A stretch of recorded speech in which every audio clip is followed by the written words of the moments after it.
Anyway, what's up, my dudes? It's a vigorous Q&A. Back again. I might have to put on the sunglasses a little bit later on because I had LASIK eye surgery about 1.5 weeks ago. So I'm not sure how long I'm going to last in the super bright stage lights. Let me put it in the correct area. But we're gonna make an effort of it anyway. I did four medical procedures in the last 2 weeks. Today I went to the dentist to kind of check how this little hole in my in the back of my jaw is doing. I had to put a dental work to put a crown on later. I thought they were going to put the crown on today, but they said they wanted to wait another couple of months to really let the implant set in. So 4 medical procedures today. I didn't really do anything today. It was just a checkup. But it's been one hell of a 2 weeks. Now, before we get started with the vigorous Q&A, let's just get started with the disclaimer. Very important nowadays on YouTube.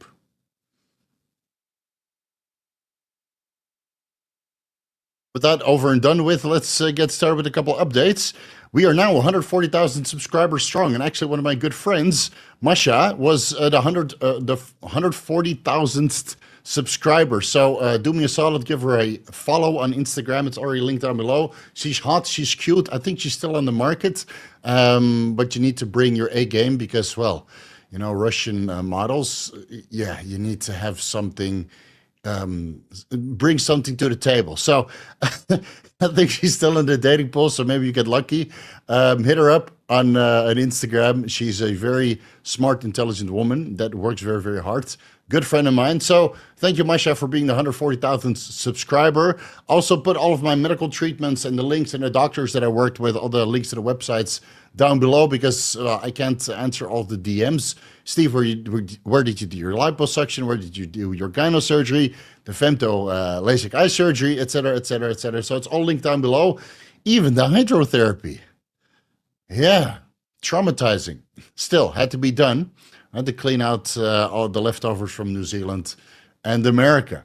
So let's see. What else? Well, there was no videos last week because I was kind of in and out of all of the hospitals. So I didn't get a chance to really record. But on Monday, I will record my gynecomastia update video with before and after pictures. There's still a little bit of bruising and that kind of stuff. So the after pictures are not going to look so pleasant, but it's that or waiting another couple of months after doing all of the full recovery and letting all of the bruisings and adhesions go away. So that will take some time. So I will just give you guys an update video about how the gyno looks and what my healing protocol was for the gyno, for the LASIK eye surgery, as well as for the plate removal out of my leg surgery as well. Let's see. What else? All right, so next week we should have some more videos, but this week was just Q&As because it's easy content. Man, it's already getting bright. All right. Let's get started with some questions. Anything else I need to add in? No, that's about it. Okay. Question time. First one is from Varin. 4.9, what was it, grams per deciliter hemoglobin, 52% hematocrit, how to dose enalapril. Well, I think with those readings, you don't really need to dose enalapril because you probably weren't hydrated when you went in for blood work. So next time, go in for blood work. And I would also look into your red blood cell count and your platelet count to see if you even need to worry about clotting at all. Now, again, if you're megadosing selective estrogen receptor modulators like enclomiphene, then yes, you might need to use some enalapril or a therapeutic blood donation to get your blood levels down. But in this case, I would say there's no reason for alarm. But still, if you want to dose enalapril, you could start with 2.5 milligrams once or twice per day and then increase as needed. I think from a low dose of 2.5 milligrams, it already starts to lower hematocrit and red blood cell count. And then feel free to escalate the dose upwards if you have terrible sleep apnea and you're on a boatload of boldenone and Anastrozole alongside of that. Because, well, the more erythropoietic compounds you take, combined with sleep apnea, and maybe living at high altitude, the more enalapril you need to take to bring that down. Then again, if you take Telmisartan or switching from a Telmisartan to enalapril, you probably need to start higher because, well, you need to keep your blood pressure in range also. And if you're dosing methylene blue alongside of that, which is also known to bring a red blood cell count and hematocrit down, then you probably need less enalapril. All right, so do some blood work along the way to see how things are going. Let's get started with the member questions. Noxu asks, any idea why I didn't have hair loss on TRT Plus for 9 months, but after stopping, I'm suddenly losing hair? Yeah, that's a weird a thing that some people experience after stopping their cycle. They suddenly start to lose hair, and I'm not entirely sure why that is. Maybe that's a sudden drop in hormones, and then all the lingering, let's say, DHT derivatives or DHT, can suddenly bind to the androgen receptor and bind or block, cause hair follicle miniaturization, and cause you to lose hair. So in this case, maybe your TRT plus was 250 milligrams testosterone in a day per week, for example, or 150 test and 150 Primo, for example. But most of the test is binding to the androgen receptors in the scalp. You get 5-alpha reduction and DHT-like effects from the Primo, but somehow it's not binding to the androgen receptor, causing hair follicle miniaturization, even though I believe that DHT has a much higher binding affinity for the androgen receptor than testosterone. Again, we're just speculating here because there's no scientific evidence, as far as I know, explaining this. So I'm going to use basic human biology and what I know about steroids to kind of explain it. But after dropping the dose, you have all these androgen receptors. Again, androgen receptors are upregulated in the presence of testosterone and other androgens. So all your androgen receptors are upregulated, but you're dropping the dose, or you're stopping it, right? And now you're basically androgen deficient for a while following a post-cycle therapy, but there's still a lot of DHT or other metabolites lingering around, causing hair follicle miniaturization. So people notice this when they come off cycle or when they do a PCT, that they get hair loss, but not on cycle. So that's my best way to explain it. But the real answer, I'm not entirely sure. Trevstar asks, what are your thoughts on 20 to 40 milligrams Telmisartan for longevity purposes? Studies seem to show benefits with and without high blood pressure. Yeah, I mean, there might be some longevity benefits by keeping your blood pressure in range. And even if you don't have high blood pressure, the blood pressure modulation and the modulation of the renin-angiotensin-aldosterone system and lowering the burden on your heart, in that sense, Nebivolol should also be a longevity medication. Basically, all angiotensin receptor blockers or ACE inhibitors or beta blockers should have some longevity benefits.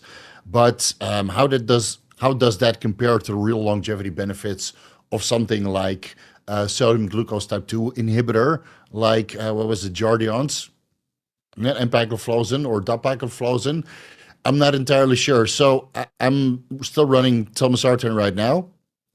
I had to stop it for the surgery, obviously, because you don't want excessive blood flow when you just went under the knife.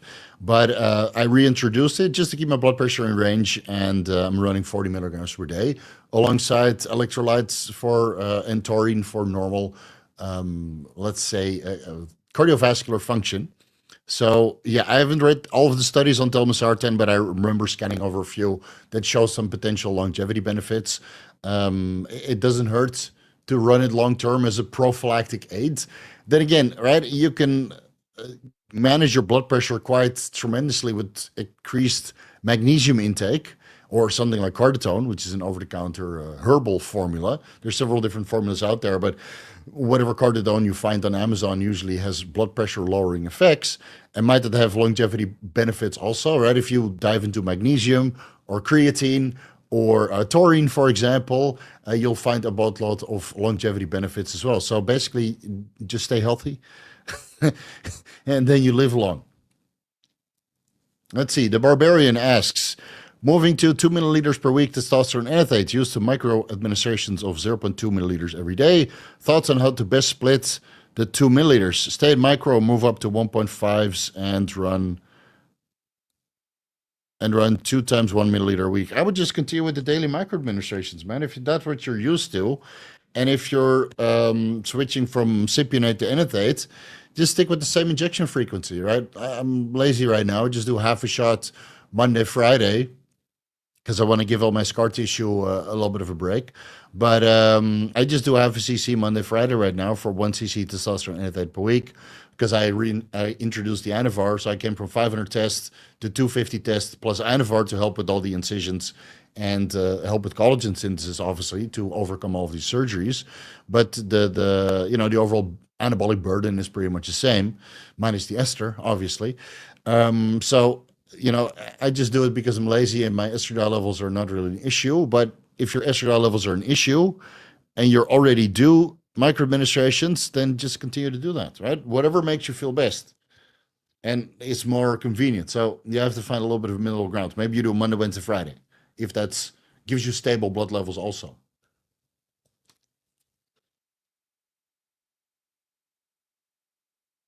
Benjamin asks, does T3, does it matter if you take it at night or morning? I think it's, if you take growth hormone, then I would take it around the same time as your biggest growth hormone dose. Now, not that growth hormone directly impacts thyroid conversion. First, the what is it called? The deiodinase enzymes needs to be upregulated, but how long that occurs after the growth hormone saturates, I'm not entirely sure. I do know that growth hormone stimulates the increase of deiodinase enzymes and thus speeds up the conversion of T4 into T3. And what the 4 and the 3 stands for is the amount of iodine atoms. So T4 has 4 iodine atoms, T3 has 3 iodine atoms, and the deiodinase enzymes cleave off 1 iodine atom from the T4, making it T3 and thus biologically active. Now, when you take growth hormone, obviously it has what, 4.5-hour half-life. And then in that time, the deiodinase enzymes go up. When you take T4, it needs to be absorbed. It binds to the thyroid binding globulin, which will probably be a little bit lower because when you take growth hormone, you're also probably taking steroids, which lower thyroid binding globulin levels. So, but still a good amount of the T4 will be absorbed and then bound to the thyroid binding globulin. And perhaps the deiodinase enzymes are still upregulated from your growth hormone administration the day before. So I always took my T4 with the biggest dose of growth hormone. In the past, I would take my T4 in the morning because I would take 2 IU shot or 3 IU shot of growth hormone intramuscularly before fasted cardio. And then later in the day, let's say before the workout, and then again later in the day before bed.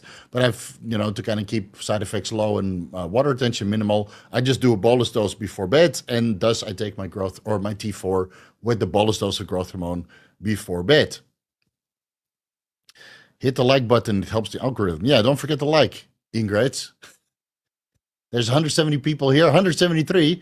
There should be 173 likes. Let's see if there's 173 likes. Fingers crossed. There's only 46. Well, you guys have a job to do. It doesn't cost that much effort, dude. Adrian Ton asks, what's the best way to alternate Super Shredder, which has Albuterol, with Clenbuterol on a cut? For example, 2 weeks on Super Shredder followed by 2 weeks on Clen. Repeat. Is Albuterol comparable to Clen for fat burning wise? Well, not entirely. I think Clen is still the most potent fat burner out there. It's more potent than Mirabegron and more potent than Albuterol. And please watch the Albuterol deep dive video where I compare, or Mirabegron deep dive, where I compare Mirabegron to Albuterol to Clenbuterol and design stacks on how to combine them together. That being said, the half-life of Albuterol and Clenbuterol, it's like 1.5 days or something. I think, no, Albuterol is what, 8 hours, and Clenbuterol 32, 36, give or take. So if you take Super Shredder every day, you could basically take Clenbuterol the next day, and you would have minimal overlapping effect.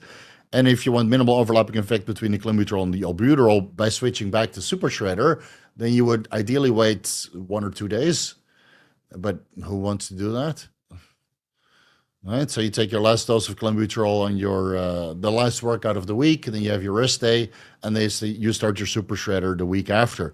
That being said, 2 milligrams Albuterol in Super Shredder does not potentiate that much fat loss. You would need like 4 milligrams, 8 milligrams of Albuterol to really potentiate fat loss, which is, I would say, comparable to 40, 60 micrograms Clenbuterol, maybe 80 micrograms. Again, the longer you take it, the more beta-2 adrenergic receptor downregulation you get. So in your context, I would try to source some Mirabegron, maybe fly to Thailand, buy it over the counter here, and then run Super Shredder like the entire way through. Right? I like Super Shredder way more than Clenbuterol, man. Clenbuterol, just the palpitations. Oh, sucks. Skull asks, should endurance athletes cycle their TRT if their resting heart rate has been increasing throughout the weeks along with respiratory rate? 12 weeks on TRT so far. Thank you and speedy recovery. Much appreciated. No, I would just stay in the same dose of TRT because eventually, like now, it's only been 12 weeks, right? So your muscle mass has been increasing. Obviously, your serum concentrations have already saturated, assuming you didn't adjust the dose. So it's been 12 weeks.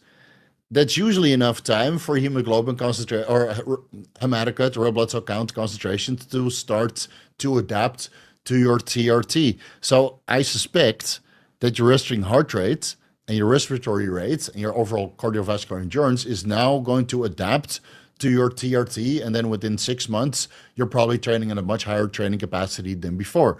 That might, your resting heart rate might still increase because, well, you have more oxygen demand, obviously, during your endurance events, right? Or your training events because you have more muscle mass. So your heart rate might stay elevated throughout, which is not necessarily a bad thing unless you need, a stable heart rate for explosive power, and you can't feed into this increased heart rate throughout the endurance event by simply taking more carbohydrates. Yeah, that's an option. So maybe look into an Anastrozole tripyrophosphate. MA is starting to sell that now, right? Codes for the affiliates that I work with, because, well, you can't be too careful nowadays on YouTube. And you guys know where to look by now.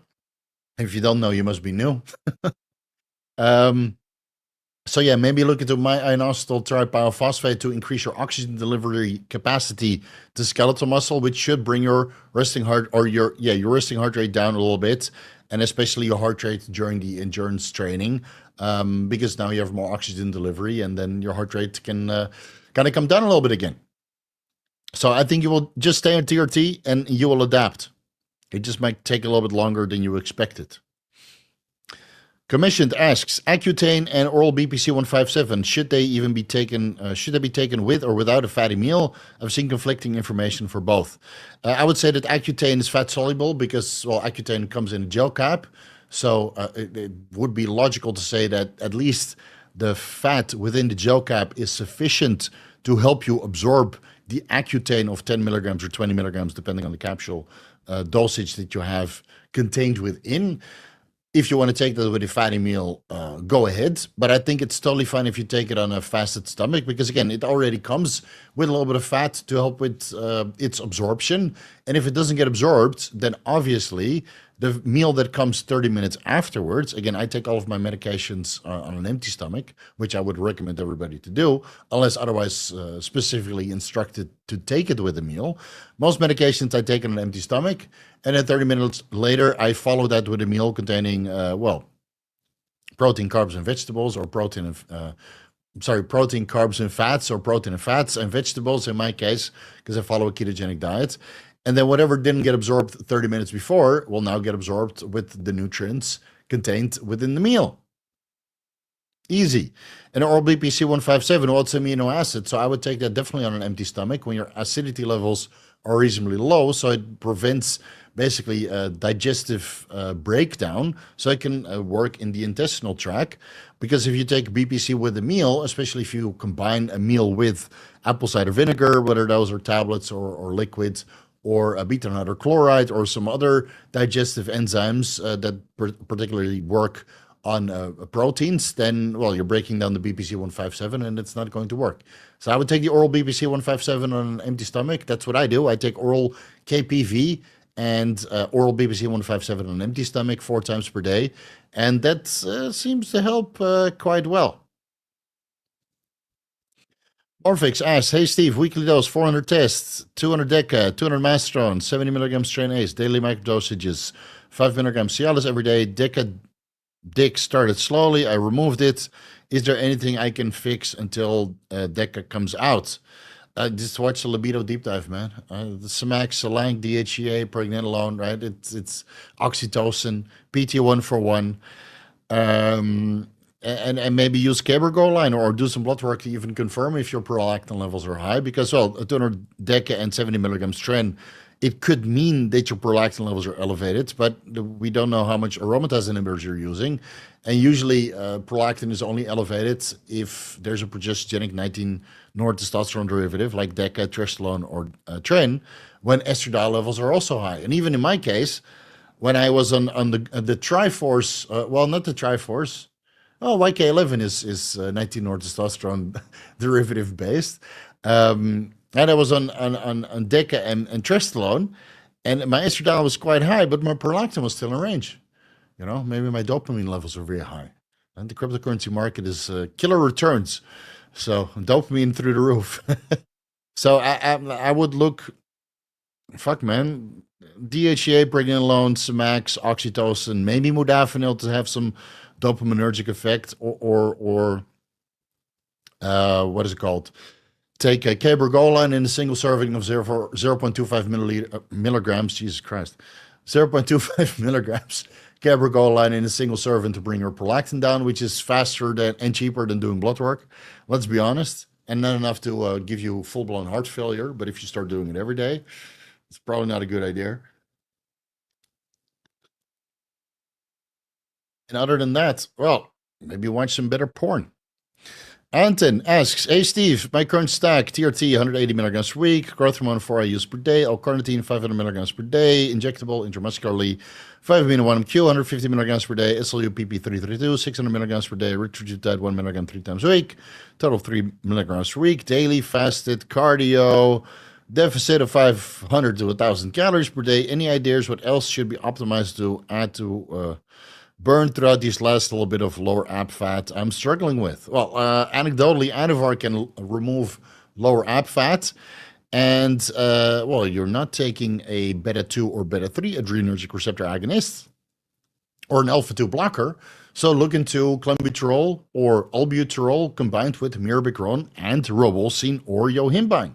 Right, it's all very stimulatory, obviously. You're not on any stimulatory properties besides SLUPP32. Mitochondrial upregulation makes you talk so fast that you're constantly stumbling over your words, like I do. It's the mitochondria, man. Make you talk so fast, you don't know what you're talking about. So in your case, beta 2, beta 3 adrenergic receptor agonists and alpha 2 blockers. That's something I would look into. I would not do DMP. I would not do adipeptides. You know, maybe add MOD-C for more mitochondrial upregulation and biogenesis, and thus you have higher energy expenditure. Yeah, good stuff. That's what I would do. And just keep dieting, man. Like, you're only as lean as your fattest body part. So if that means that your lower abdomen always holds fat and it's the last place it comes off, just keep dieting until it's gone. The funny thing is that as soon as you increase the calories, that's the first place it comes back. So take a lot of pictures when you shred it. Yeah, that's what I would say. Maximal asks, hey Steve, do you recommend using an air purifier in Bangkok? Yes, 100%. I have 4 air purifiers in this house. On the first floor, I have 1 for the cats. On the second floor, I have 2. 1 in the living room, 1 in the let's say the workspace, the kitchen, and 1 more on the bedroom. I don't have 1 in this room, but when my kid is born, I will put another air purifier in here. The ppms is absolutely terrible right now. The haze is disgusting. So yeah, training outside is definitely not a good idea, right? You open up all your bronchioles and then you're allowing all this polluted air to go in. So when I start training, it's going to be in an air-conditioned gym. Fingers crossed I can start training next week. But I know the water retention and the bloating in my leg is a little bit terrible after the surgery. That's why it's fully wrapped up so tight like a Russian baby, basically. And they're all like hugged in, so they feel like they're back in the womb so they don't cry. So that's how tightly my leg is wrapped right now. So I'll give that 2 more days, but I probably start training on Monday again, but it will be an air-conditioned gym, at least until the ppms come down. Let's see how bad it is. Air IQ, that's the one, right?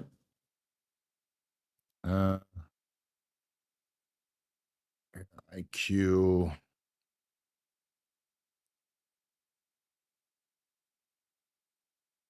No, that's not the one.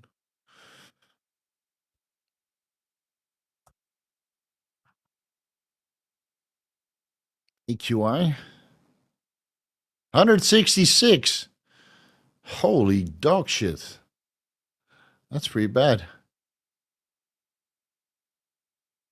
Yeah, it's like between 100, let's say 140 in the area where I live. Well, that's pretty terrible. It's all over Thailand. It's all over Asia. Yeah, it's probably the burning season, right? For the new crops. Oh, Vietnam on the coast, it's really clean. Jeez, fuck, why am I here in Thailand when it's like So unhealthy. Well, luckily I have money for air purifiers. So yeah, I would definitely recommend you to buy one wherever you live in Southeast Asia, because the government is not going to do anything about burning the fields for planting season. So you're going to spend the money and clean the air yourself in the house and wear a mask when you go outside. King David, before starting TRT, other than blood work, is there any other testing you would recommend somebody to get? Semen analysis, full ultrasound on your abdomen, and an echocardiogram on your heart. Maybe do an ultrasound on your thyroid. Maybe do an ultrasound on your testicles, on your prostate. Cancer marker screening. I have an article on my website. It's things to check before your first cycle. And I have several videos on that as well. So, King David, I'm sure you can find those. Right, we're busy today, so lots of questions to answer. So look for that information on my YouTube channel. Like, there's several videos about things to consider before TRT. I would highly recommend you give those a watch, which contain information about blood work, organ imaging, and semen analysis and that kind of stuff. And I think there's another video titled like things I wish I did before starting my first cycle. So there's plenty of content for you to consume and to get ideas from. Give those a watch, man. Medieval Engineer says, congrats on 140K, 200K by 2026. Yeah, it should be. It's been slowing down a little bit, but I haven't produced so many videos, and all the videos that I produce are long. And that's not what women like anymore, right? They like short and flaccid. Better content. Well, it's not my fault. Hey, Steve, I was diagnosed with a microadenoma in the pituitary of 3 millimeters. Can I start TRT therapy or should I stay away from any gear? I would discuss this with your doctor because I'm not specialized in pituitary adenomas. So, again, I don't know the severity of your adenoma. I don't know if it's responsive to androgens. I don't know what your level of comfort is with having such a benign adenoma in your pituitary. So I would say discuss this with your doctor and do some research if TRT has a negative effect on microadenomas in the pituitary, which I have not done. So I cannot give you an answer. How's your supervision now? People are a lot more ugly than I remember. No, that's true.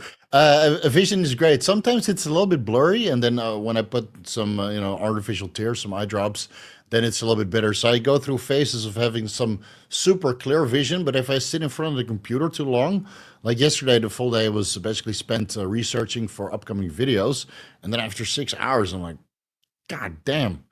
I can't watch at this distance, to the computer anymore, and then I just need to do something else, which unfortunately, with the surgery, I'm not very mobile, so it's not like I can go to the gym yet. Fingers crossed for Monday. I do a little prayer for me. It's been like, 6 weeks that I didn't go to the gym. It's been a long time. Still got cannons though. Yeah, look at this. It doesn't go away, man. You stay on TRT. It's shredded, bro. Look at shredded. Don't ask me to show my abs. You'll see in the Gyno video how fat I am. Whew, disgusting. But yeah, it's great. It's great. I bought these sunglasses and I got to wear them for a week. But whenever I go out to outside, basically, it's a little bit too bright, and I just wear the sunglasses. And then my social anxiety is also, hidden. Like, look at all these people looking at me. Must be all the shit that I wear. And you think this shirt is flamboyant? Don't me, don't me be walking around in Bangkok. Hey Steve, humerus surgery in 1 week, off TRT, but still on HCG 250 hours 3 times a week. Should I drop the HCG too? Is it important to tell the surgeon about it? Yeah, I would tell them that you're on TRT because obviously for humerus surgery, which is not too funny, right? It's the bone in the leg. It's not a joke, even though the humor and humerus sounds very, very similar. It's a brutal surgery. I hope they can make a nice scar and bypass all of the bones to not have any issues long term. And I would just tell them, said, listen, I was on TRT, right now I'm on 250 hours HCG 3 times per week. Maybe do some blood work, probably where you live. Knock. How fast can you do blood work there? Knock. Currency. Drone, Norway. No, maybe you can do some blood work in a week, and otherwise ask the doctor to do some blood work to check your testosterone and estradiol levels, and see if he finds that alarming for water retention potentially. Again, my estradiol levels were like 100 picograms per milliliter, 130 picograms per milliliter when I went in for surgery. I reduced the testosterone dose, so it's probably half by now, 76, which is still high enough for bone mineralization, but also high enough for a little bit of water retention. So, depending on the severity of the surgery, you might have excessive water retention. And depending on the protocol you're going to follow, which again, by the time you come out of surgery, the gynecomastia protocol with the leg surgery protocol and the LASIK eye surgery protocol will be ready for you to wait. So do some more surgeries. All the protocols will be ready. I hope you have everything in stock by that time. But I would tell the surgeon about it. I told the LASIK surgery doctor and the gynecomastia doctor and the leg doctor all about my testosterone and usage. And I also told them that I discontinued the Telmisartan and the fish oil and the vitamin E. Well, let's say 10 days before the surgeries took place, so they knew that I was not on any medications that could alter blood flow and impair recovery. I also told them that I was going to go on all of the peptides known to man to aid in recovery, and I had no idea what I'm talking about. So, that's why you guys come to me and not go to the doctor for those kinds of advices. So yeah, I would tell the surgeon, right? They signed that HIPAA code that they can't, they can't disclose your details. So it will do no harm. So yeah, just tell them about it, man. If anything, it will help you for the general anesthesia that you're going to go under. Steve, what's the best solution for GH reconstitution? 0.9% benzyl alcohol, so that's bacteriostatic water, or sodium 0.9% sodium chloride. That's normal saline solution. It depends on how fast you finish the growth hormone, because if you do 1 IU per day and you have a 10 IU vial, then obviously you need it to last 10 days. And I would say that you should go with sterile water, 0.9% benzyl alcohol. But if you finish it in 2 days, then I would say 0.9% sodium chloride. Normal saline solution should be enough. So if you do 5 IUs per day, then I would just go with 0.9% sodium chloride, because the bacteria don't even have time to form in the 2 days, because you finish the vial in 2 days. And if you finish a vial in 1 day, just go with sterile water, because you mix it and inject it. That's what I did. Mix it, keep the insulin syringe in there, and then just draw it. once it's reconstituted, and then accidentally shoot the entire insulin syringe full with 1 cc's, aka 10 IU's growth hormone, sub-Q, and then go to sleep and drool on the pillow. Yeah. Not that it's any cheaper than sterile water, or bacteriostatic water, but bacteriostatic water is a little bit difficult to come by here in Thailand. The sterile water you can buy over the counter here at the pharmacy. So all of the bacteriostatic water that I have is for peptides that last longer than a week, and otherwise I use sterile water. Oh, there's cats outside the door. How much do health subs play a role in better blood work risks minimizing? They contribute, right? But if you're blasting your fucking socks off, do you think that the citrus bergamot is going to save you? If you're blasting your socks off, you think that the Tutka is going to save you? No, man, but it helps. It's better than nothing. I do might be able to improve your markers by 10 to 50%, depending on what you're running, which supplements you're taking, how you eat, if you keep your inflammation low. Right? All these things contribute. So if you're drinking or not, if you're smoking or not, all these little underlying things. So if you're really optimized, I think the health supplements can play a huge role in keeping your blood work acceptable. Will your blood work be perfect on supplements solo and not using ancillaries like Telmisartan or zodamide, or maybe even a statin or a sodium glucose type 2 inhibitor, right?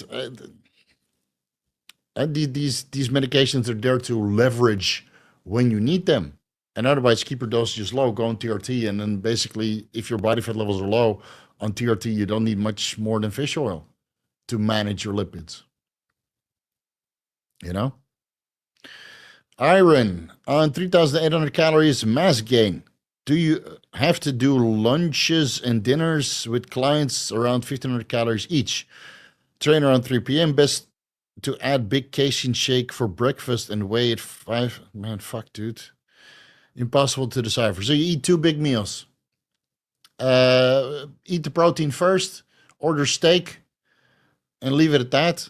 Order steak and a salad, leave it at that. Doesn't have to be 1,500 calories. Wherever you go, you can customize the meals. So if you're going out with clients and you have to entertain them, just order a steak. And if they ask you, why do you always order a steak? You said, I fucking love steak, bro.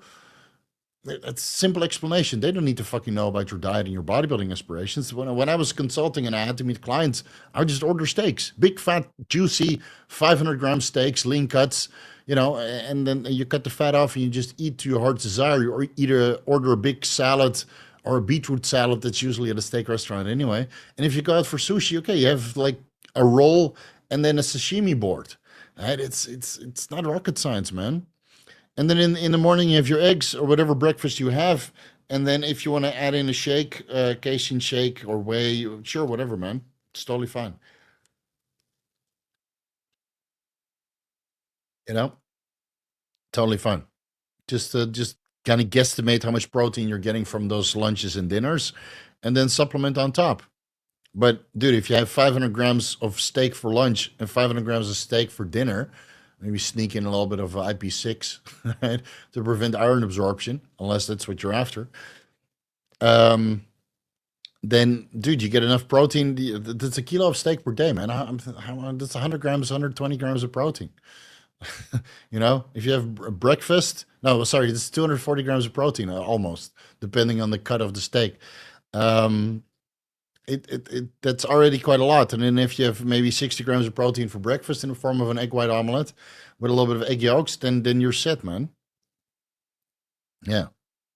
What dose of HCG to grow my balls? Well, I explained in the HCG deep dive that the replacement dose of HCG based on testosterone and estradiol levels is around 300 IUs every other day and 325 IUs 3 times per week, Monday, Wednesday, Friday, if I remember correctly.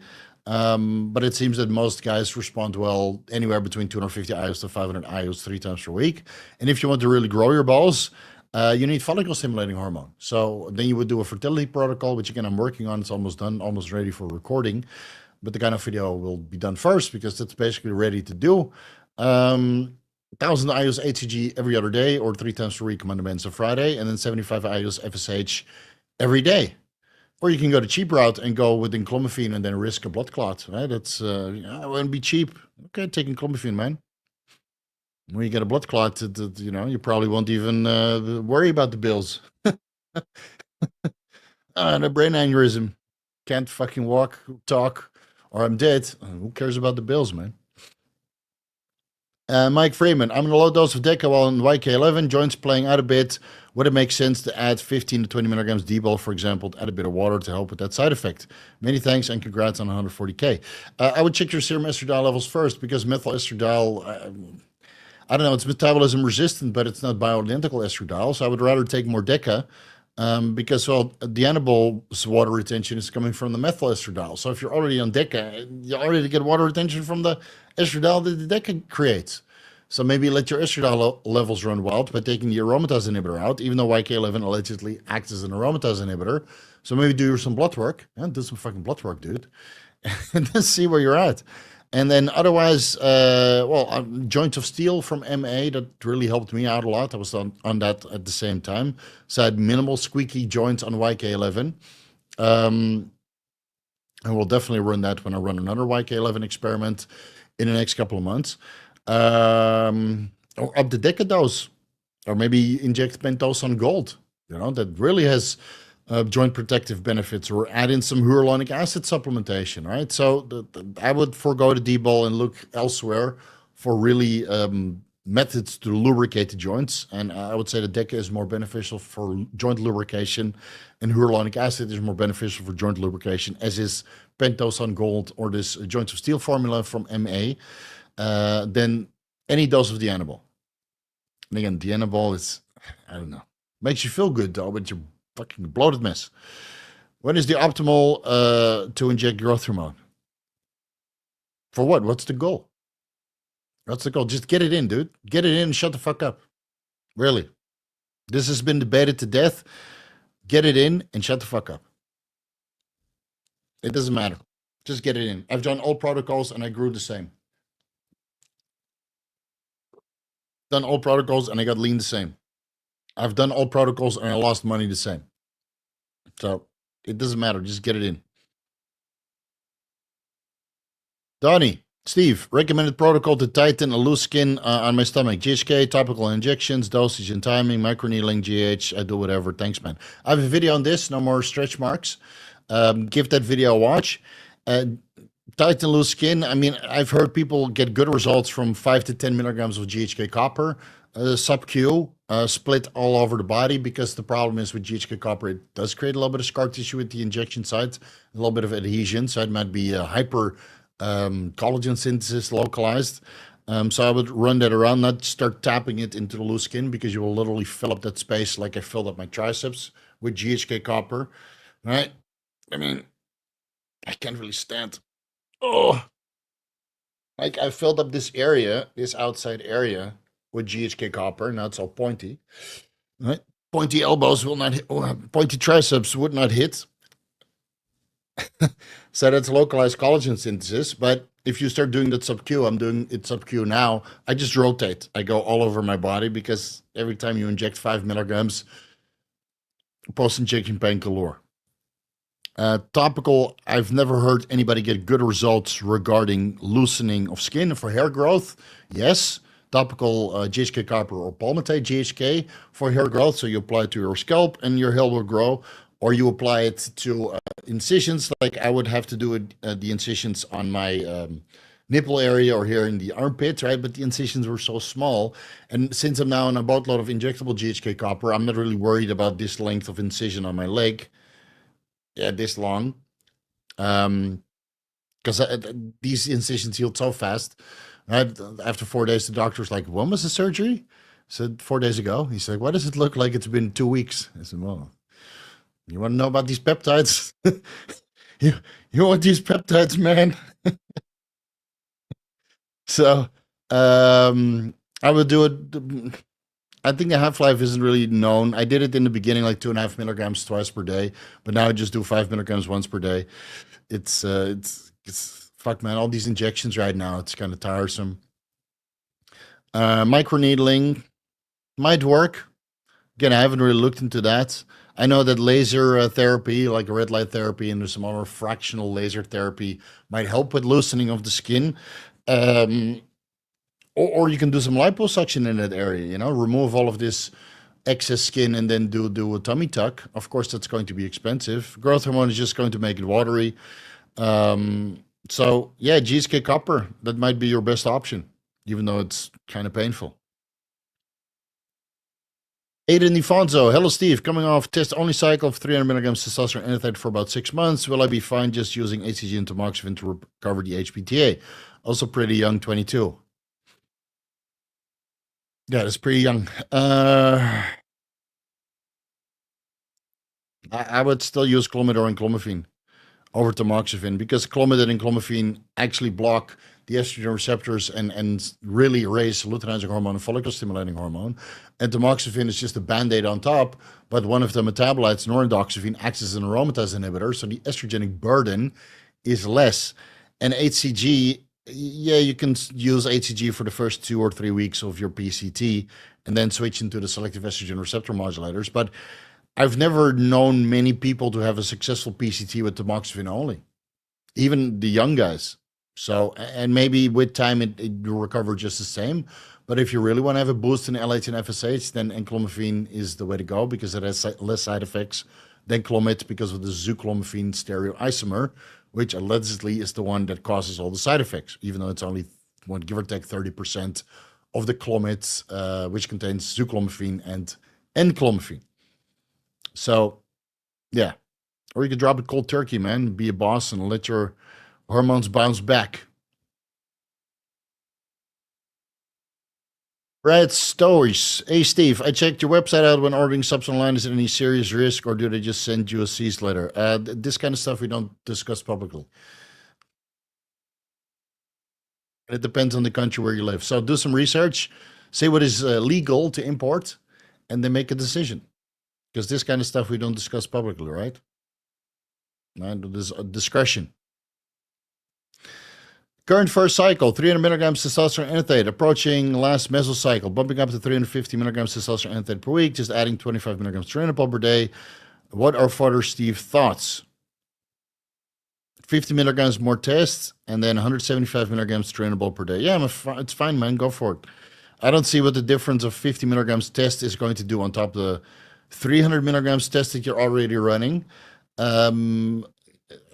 Yeah. I mean, you can do 50 milligrams test enanthate every day and 25 milligrams Dbol every day. Go for it, dude. Go for it. Run at 6 to 8 weeks. If you're doing that for injection convenience, so go for it. I'm not against it at all, even though I would rather run 20 milligrams Anavar. But hey, if this is your first time running orals, then Dbol is a great place to start. Have you seen the Daredevil season 4 trailer? What do you think? Yeah, I saw parts of it, but I never really got into Daredevil. You know, the Daredevil movie was fun. Yeah, the Daredevil movie was fun. Right, with, well, whatever the actors were called. Can't even remember. Yeah, I don't know. I will give you a recommendation, though. Don't watch Star Trek Section 31. I just watched it today. Holy moly. Thank God I had season 5 ready, or Deep Space Nine season 5 ready. AI upscaled at 960p. Oh my God, it's so crispy. Yeah, so after Section 31, well, we watched it to the entire end. Do you guys remember Red Dwarf? It was a science fiction series in the UK. It was pretty funny, pretty low budget. That's what the Section 31 movie felt like.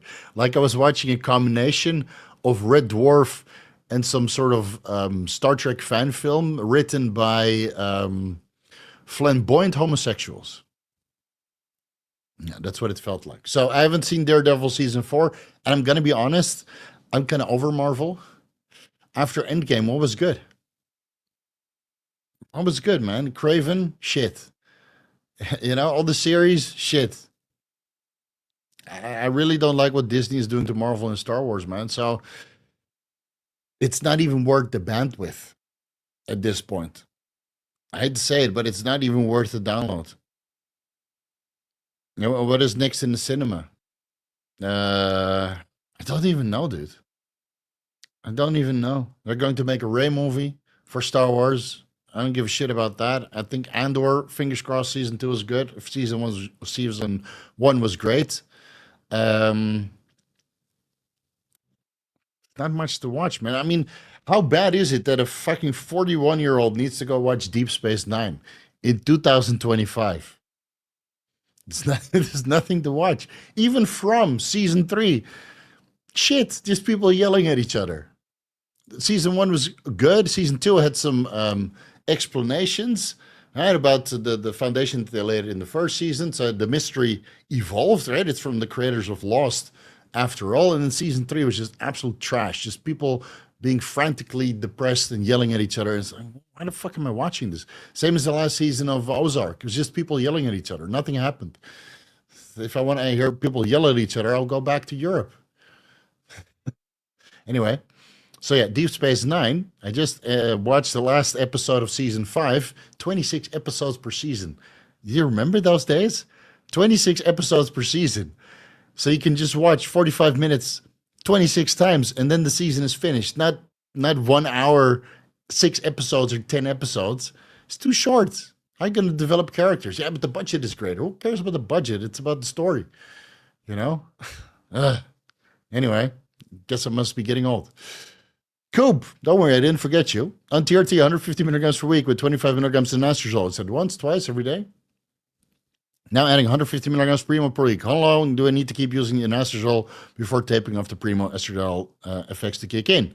Get bloods in 4 weeks or wait longer. I would just, if you want, you can continue 25 milligrams or 0.25 milligrams Anastrozole for a week when you already started the Primo. But again, these things have half-lives. They're blocking the aromatase enzymes. The Primo will start working right away, but it has, well, let's say 10 to 12 day half-life based on the enanthate ester. But then, depending on if you do daily subcutaneous microadministrations or intramuscular administrations, whether that's in the shoulder or the glute or the quad or the lat, right? All these things affect the half-life. I explained this in the ester video. Personally, I would just drop the anastrozole and switch to Primo. Estradiol doesn't have enough time to really kick back. Guess what? Anastrozole is a 5-day active life. Let me double check that. Anastrozole. Wikipedia. Easy plastic and everything. Half-life. 40 to 50 hours.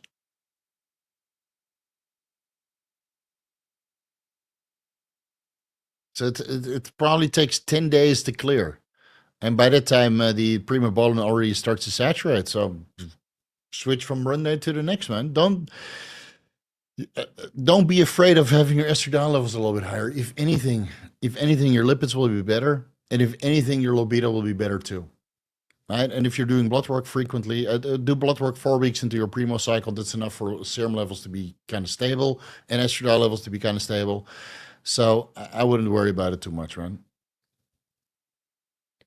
Just switch from one day to the next. Patty Mayer, hey coach, very pleased with your 28 milligrams per week Tren cycle with Test and Primo. Did that for 8 weeks, 0 sides. How long could I run it maximum? Until you get bored with it, or until you feel the need to up the dose, right? Your blood work parameter should probably be very acceptable. And if you're getting good results, you get all the glucocorticoid receptor inhibition and the non-androgenic effects with pure anabolism, then run it for as long as you like. Blood work kind of determines, or side effects kind of determine which terrible blood work is a side effect of the drug that we're taking. So if you can't manage your blood work, or you can't manage your mood, or you get other terrible side effects of that 25 to 28 milligrams of trebolone acetate per week, just keep running it. The dose is the poison. If the dose is giving you results and no side effects, then just keep running it. I talked to people that did that for 26 weeks after I released that video. And I watched a deep dive and I ran it for like half a year. It was great. Fuck, if you can deal with the mood, then go for it. Still got a little bit agitated, but that's just me. Iron, on nearly 1 gram per week test, Mastron Primo, which slowly titrated up since May. First cycle, oh wow. Weren't you the guy that started? Wait a minute. What was your previous question? Wait a minute. Oh, yeah, you're the gun eating for mass. Eating ass for mass. First cycle, considering a cruise of 250 milligrams per week, test only should put me near the 2,000 nanograms per deciliter. Will I feel lethargic and unmotivated? No, man, 250 tests is still a lot. You're still double out of their reference range. Yeah, sure, you're going from 1 gram to 250 grams, but it's not the end of the world, man. It's not the end of the world. I mean, I went from 1.5 grams to 500 to 250, and well, not 250. It's like 20 milligrams Anavar, so 20 times 7 plus 250. I'm on 390 milligrams per week. So that's 1/3 of what I was running. You're going to a quarter. I don't feel mentally, I don't feel any difference, man. Really. But it's your first cycle. And it's a pretty high fucking dose to end up at 1 gram in your first cycle. But we're already at the end of your first cycle, so it's too late to give you advice regarding that. I think you'll be fine, man. I think you'll be fine. Otherwise, eat more food. Go to 4,500 calories. Will you be fat and soft? Sure. Will you be strong? Yes. Will you maintain all your muscle mass? Absolutely. And by the time you go and cycle again, you start at 250, you go to 375, then 500, then 750, then a gram, and then maybe 1.25 grams, depending on the compounds that you're running. And then you'll be twice the size. Right? But always increment upwards. There's no reason to start at 1 gram when you start a cycle again after your cruise is finished. Hey, Steve, at what point does it become a no-brainer to add growth hormone as opposed to more androgens? When you can afford it. I would rather add in growth hormone at a higher dose in the beginning than more steroids, because it's the steroids that kind of ruin your blood work. And with growth hormone, You know, you just need to do activity and eat a little bit better. No, with steroids, you really need to start managing your blood pressure and this and that. And sure, growth hormone can get you terrible water retention, but if you eat right, the water retention is not as bad. You know, so um, yeah, if you can afford it, just add in 2 IUs of growth hormone, and then 4, and then 6, and then 8, and again, depending on what your goals are, just slowly build it up instead of the androgens and see what your response is. But at one point, you probably need to increase the androgens because, well, if you really want to be freaky, then you need a lot of androgens and a lot of growth hormone, and maybe some insulin alongside of that. Bhupender, is there a question?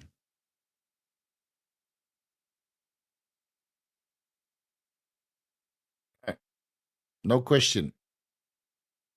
I'll take your super chat and run with it. DB Tune, Steve, would a low dose strain around 50 or 30 to 50 milligrams per week added to 200 milligrams TRT lower SHBG drastically? Yes. I know some say SHBG doesn't matter, but I personally feel very off when my SHBG hits single digits. You might not hit single digits, but it will definitely drop it to like 10 to 20 range if it's not already 20, 25 on TRT. But if you do a ketogenic diet and lower your carbohydrate intake to 0, your SHBG levels will be higher than with the carbohydrate intake because insulin also lowers SHBG and growth hormone also lowers SHBG. Thyroid hormones increase SHBG. So maybe add in some T4, 50 to 100 micrograms to keep your SHBG elevated. And watch the SHBG deep dive where I discuss many more options. Every question has a video. Steve, what about I have a video about this every single time?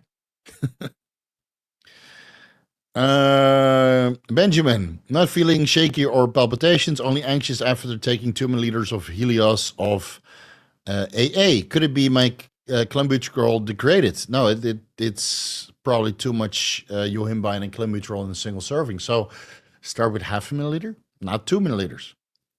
2 milliliters is a lot of Helios, dude. So Benjamin, slow the fuck down, take it easy, drop the dose, and take a few days off. Because we both know that that dose of Helios is way too high, right? It's 0.5 milliliter. That's what I take, 0.5 milliliter. That's 20 micrograms of Clen and 1.5 milligrams or what was it? Yeah, I think 1.5 milligrams of yohimbine on the formula that I have.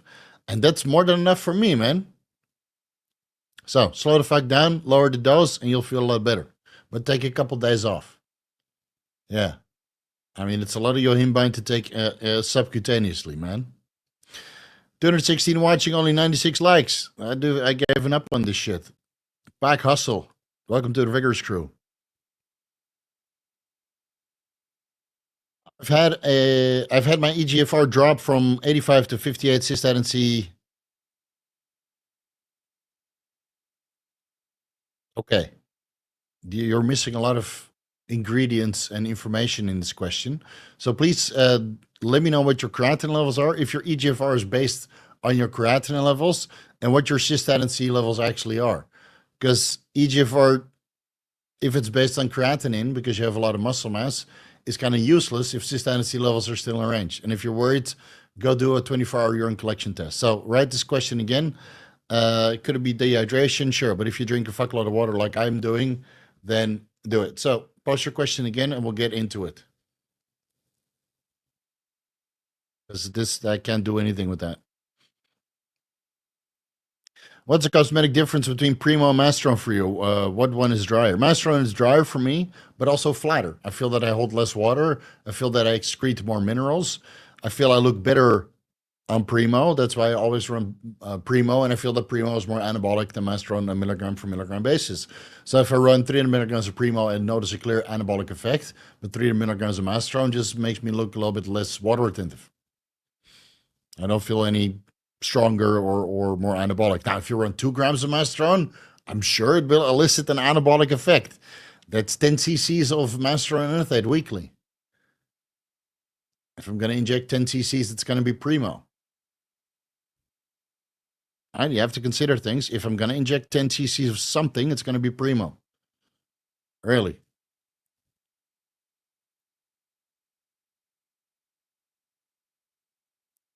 Is Steve coming around to SARMs, YK-11? So there's only one paper that speculated YK-11 is a SARM. Hasn't been further investigated. Then all consecutive studies regurgitate that YK-11 is a SARM. But the only reason why I'm interested in YK-11 is that it's a steroidal compound based on a 19-or testosterone, it's 19-or testosterone based when you look at the molecule, and it increases follistatin levels, unlike most steroids. And again, I did some additional research, and it seems that only Trenbolone increases follistatin and the anabols to a certain extent, and Nandrolone maybe, but not to the extent that YK-11 does, right? That actually has been studied quite extensively. Well, 2-3 papers, but it's more than the other steroids, which have like hundreds of studies behind them. So for now, I would look into YK-11 as a growth or a follistatin secretagogue, not as a SARM. I think that YK-11 potentiates very low anabolism through the androgen receptor. If anything, it just acts as an aromatase inhibitor, a direct testosterone, or a 5-alpha reductase inhibitor, and the follistatin secretagogue, and that's what I would look in as it for. But anabolic effect, minimal, dude. Minimal. The follistatin will give you an anabolic effect if you combine it with exercise growth hormone and actual steroids. So I would not consider YK-11 a SARM. I would consider it a follistatin secretagogue, just like epicathetine is a follistatin secretagogue. So we're going to do a comparable experiment. And all the other SARMs that I experimented with, Ostrine, LGD, etc., all trash. All absolute trash. So same as MK677 and GW1516. Yeah, they're SARMs. No, you're a retard. You don't know what these compounds are. That's basically the same story for YK-11. It's a steroid. It's not a SARM. It's a steroid. And all steroids are selective at low dosages. That's even been shown in Trenbolone and Anavar to a certain extent. So all compounds that are interacting with the androgen receptor are selective if the dosage is low enough. Nebivolol is selective for the beta-1 adrenergic receptors up to 10 milligrams, and then it starts to spill over into beta-2. Same for Clenbuterol and Albuterol. They start to spill over into the beta-1 and beta-3 adrenergic receptors at certain dosages. I discussed this in the Mirabegron versus Clenbuterol versus Albuterol deep dive. So the dose determines if it's selective or not, and 100%, if you take Ostrine at an anabolic dose, it's not selective. Otherwise, you wouldn't get side effects. It's selective at medical dosages. So, all right, I know that you guys don't know what SARMs actually mean, but that's what it fucking means. Cookie. What's the cosmetic difference between Primo and Mast? Oh, fuck, I just answered that. Fuck. That's been a long day. How much does a mild to moderate cold reduce muscle growth? I have no idea. I have no idea. Never looked into that.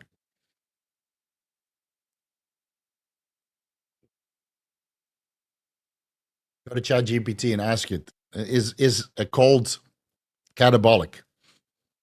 I have no idea, dude. When I have a cold, I just stay at home and play video games. In 4 weeks, I go into a reverse diet and then bulk. Currently on 500 tests, 300 Masteron, 30 Anavar. Thoughts on pulling Anavar out and adding Anastrozole, and then also Tren midway through the bulk. What blood work markers should I keep an eye on? Blood pressure, estradiol, liver enzymes, lipids, red blood cell count, basically all the markers. You should always keep your eye on all of the blood work markers, bro. Even with this change. So 500 tests, 300 Masteron, and then taking the Anavar out, okay, your HDL might go up, but then it might go down from adding in the Anastrozole, and will certainly go down from adding in the Tren. And then the Tren will have some progestogenic activity, might raise your prolactin. If your estradiol levels are high on this combination of 500 tests and 300 Masteron, Anastrozole might interact with the estrogen receptor, even though there's no scientific evidence for it, or as far as I know, cannot find it. So you might get gynecomastia worse than the previous stack. SHBG will come down. HDL will come down. Liver enzymes might come up because you're training harder on Anastrozole and Tren versus the previous stack. So, and again, skeletal muscle also contains these aminotransferases, and let's not go in there again. So you do all the blood work markers when you make the change, and you keep your eye on it. And that's how you stay healthy. And then if they're off or you're not comfortable with the numbers, then you make the appropriate adjustments. And if you don't know how to make those, schedule a consultation. It doesn't have to be with me, but with somebody who's knowledgeable about making those adjustments. But should I drop the HCG now before my surgery? Discuss it with the doctor. I didn't drop my TRT dose. So again, discuss it with the doctor. If he feels that you need to drop the HCG, then drop the HCG. If he says, no, it's fine because your estrogen and testosterone levels are fine, then don't drop it. And again, you could drop it a week before the surgery and then bottom out your testosterone and estrogen levels and then start it back up again. I don't think it's going to make any difference. But again, I'm not a doctor. I'm not a surgeon. We don't come here for medical advice. We come here for advice to stay healthy, for just general life. So I don't know, dude. Just please ask your doctor. That's what they're there for. And if you're scared to talk to your doctor, then you got issues. Yeah, but my insurance. Okay. Find a way, man.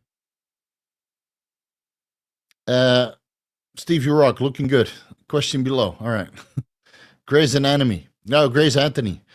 If test is class 1 and 2 steroids, would adding Anastrozole class 2 still be somewhat synergistic like testosterone and Tren, or Supercharged first 1+1 is better stick to test and far if bulking labs are good? It just depends on your preference, right? Of course, Kurt brought up that point that some steroids are class 1 and 2. So some steroids have better synergy between one or the other, but just because they have synergy and give you anabolism doesn't mean that stack is perfect for you. So all you can do is get your hands dirty, pray for the best, that you get good results and minimal side effects from that particular combination, and then take it from there. Because it doesn't matter if it's more synergistic or better on paper or this is the ultimate stack if you don't respond to it. Like there's some compounds that I just don't like, so I don't take them. Would they be better? Like Anastrozole, Dbol would probably be better for pumps, right? And better for mood, but I just don't fucking like how I look. And I don't like the methyl estradiol and the fucking water retention. So I don't take it. It's that simple. It's that simple. So again, experiment with test and Anastrozole and experiment with test and Anavar. Do labs on both and see which one you like the results of versus the blood work changes, and then take it from there. That's the best way to do it because everybody responds differently, I ran Anastrozole for like 7 weeks straight, 200 milligrams a week, and my liver enzymes weren't that bad. But I've had times where I took Anastrozole in a combination of test Tren and Anastrozole, and then my liver enzymes were terrible. But on test and Tren, my liver enzymes were normal. So maybe that particular combination, wrecked my liver enzymes. I was also training like a fucking animal, so maybe that's it. It's important to do your blood work so you know what's going on. Instead of getting a bunch of different ultrasounds on my abdominal, heart, thyroid, etc., could I just get a full body MRI instead of the preparation before starting TRT? Yeah, that's absolutely a good idea. Yeah, do a full body MRI with Pronuvio or Pronuvo. I think Chase Irons has a discount code. And then, Brian Johnson also offers one full body MRI, but it's like thousands of dollars.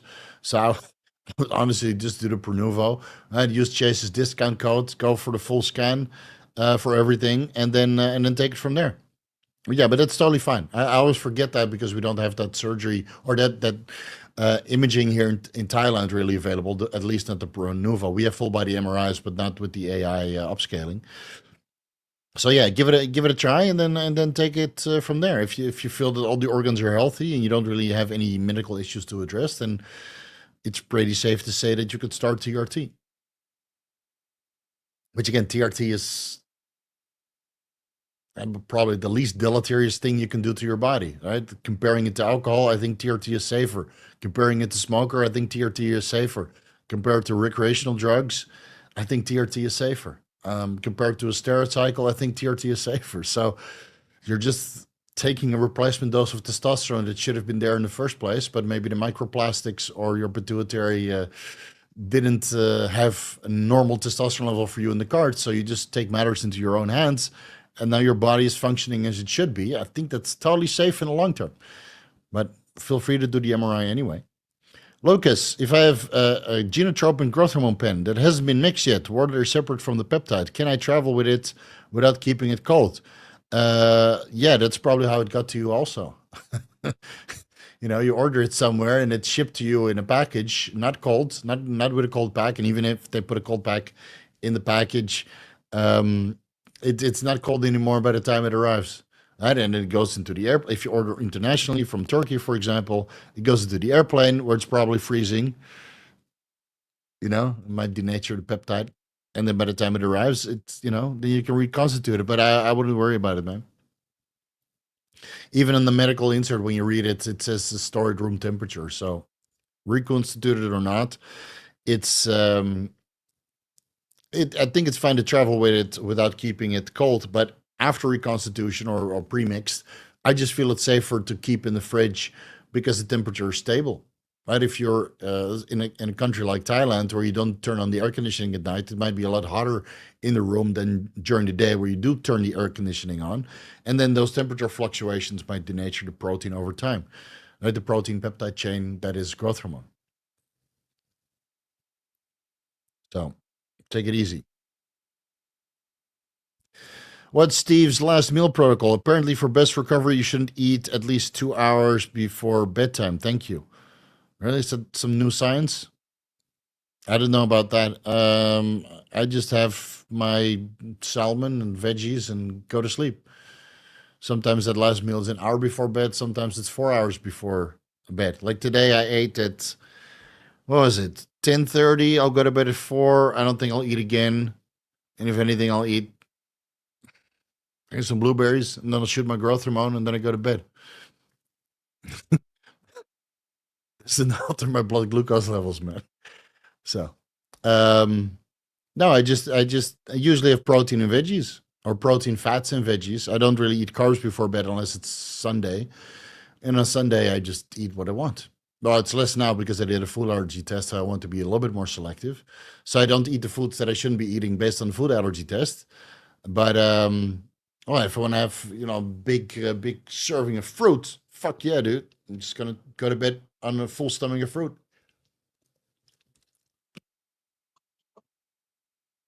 Still waking up the next day with the normal blood glucose level. Orlando, oxytocin nasal spray, TB500, 9 MEBC, Cialis. Will there be a good combo for PE? Been having erection problems lately due to performance anxiety. I would replace the TB500 for some Max and add in DHEA and pregnenolone, depending on your blood work results. But yeah, the MABC, dopaminergic effects, oxytocin, bonding effects, Max, increasing sensitivity to sex hormones and neurosteroids in the brain, Cialis for blood flow, throw in some PT1 for one for more blood flow, and then take a week off and just fucking chill. Take a week off and fucking chill because if you have performance anxiety, this is ruining that. And it doesn't matter how much drugs you take, this is still ruining that. So 1 week, no porn, no 1 week, no trying to fuck the ladies, reset. And then when you get busy, just try to relax, man. Have a glass of wine. Have a glass of wine because performance anxiety, there's no medication for that. It's all mindset right here. And shit happens sometimes, man. Sometimes it happens. Sometimes you lose your boner. It fucking happens. It's not the end of the world. Yeah, but I gotta perform. And she doesn't feel I'm masculine. No, she'll understand, dude. And otherwise, she's a fucking whore that's been seeing too much dick. You know. Sometimes I'm tired, dude. I can't keep my erection. My wife understands. It's fine. Shit happens, man. It fucking happens. If it keeps happening, you have a problem, right? Or maybe your wife's just fat, and then you need to find a new wife, but or a new partner.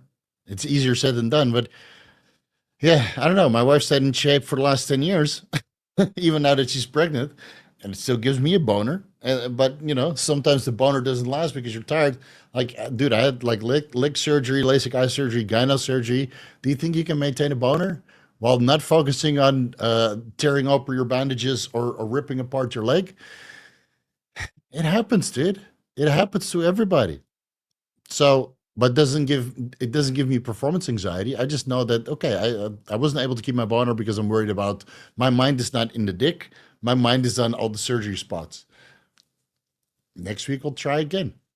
Maybe then it's better healed and it doesn't hurt so much, and I can fucking slam until completion. So take a week off, replace the TB 500 for some max, and roll the dice, and I'm sure you'll have a good time. But just chill the fuck out. Do ancillaries degrade if I left in a colder temperature? Well, if it's frozen, then yes. But yeah, if it's like above freezing, going from 5 to 2 degrees, it should be fine. Steve, interested in buying any Trump crypto? Yeah, I wanted to FOMO in, but I knew that it was going to be a dump coin. But if it finds some, if it finds a floor, last time I checked it was 35. Now it's 28.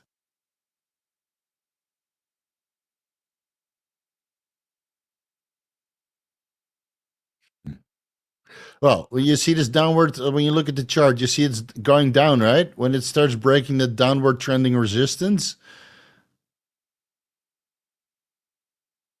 maybe $20, $10, $11. I might set a buy order at $11 just in case, and just let it sit. But yeah, the worst thing they did was launch Melania coin. It was the dumbest thing they could have done. They should have just kept the money in Trump.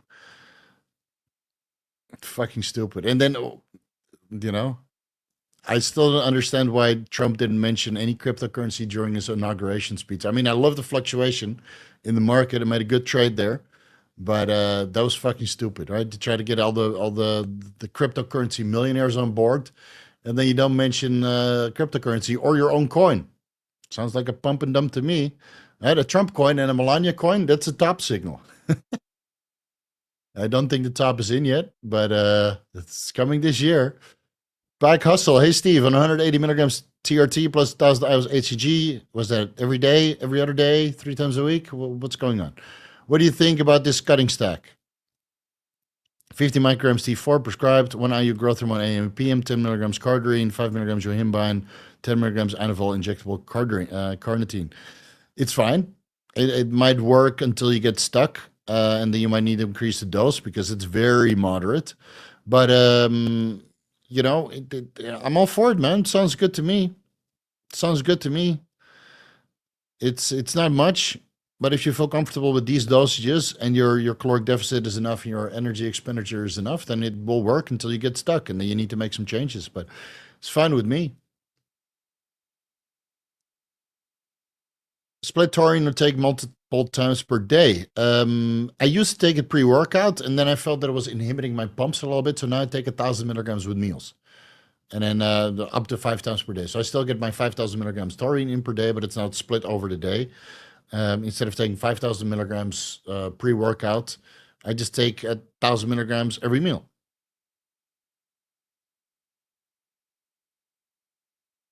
Nicholas Nordby, what's up, Steve? Would using Cardarine leading into basic military training have any benefit even after stopping it? No, it's the same with all drugs. They only give you a benefit while taking it, and when you stop it, it stops.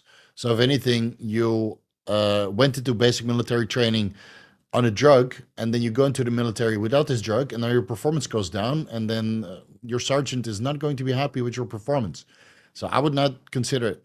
And I know people take TRT in the military. And again, depends on the country if that's allowed or not, or if they even endorse it, or if there's a medical doctor that supervises it. TRT would be great.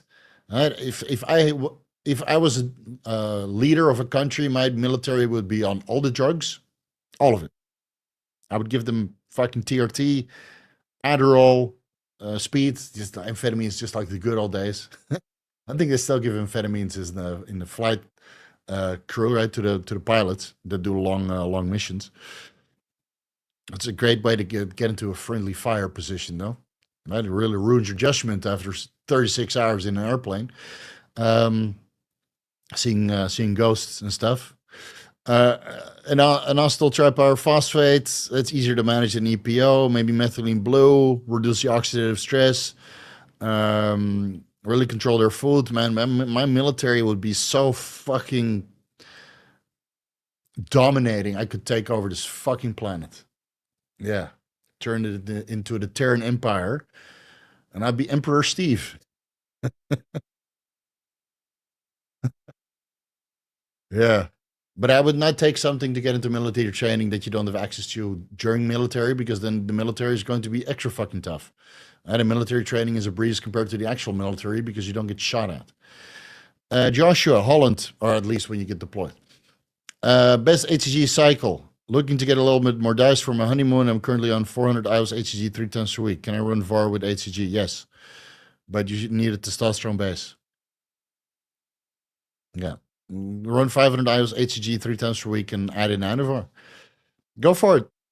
But, you know, if you want to get dice for your honeymoon, you know what the answer is. It's a caloric deficit. It's not the drugs. And if you really want the drugs to work with your fat loss, then it's not Anavar or HCG. it's the Mirabicron and the Cardarine and the SLU-PP332, et cetera, et cetera, et cetera. So HCG and Anavar will keep muscle mass and make you look dicey, all right, a little bit more shredded or a little bit more defined. But if you really want to get diced, you need to be in a caloric deficit and do the cardio. There's nothing about that. All right, you're spamming like a fucking lunatic, so you're out of here.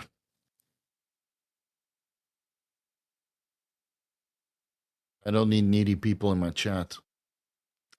Sup, Steve? First time with erythritide after reconstituting. There's a negative pressure in the vial. Should I add air to neutralize the pressure, draw it easier, or leave it alone? You mean a vacuum? Yeah, that's supposed to be there to keep the peptides a little bit more fresh by the time they arrive. And otherwise they need to put in air with extra nitrogen, was it? I think so.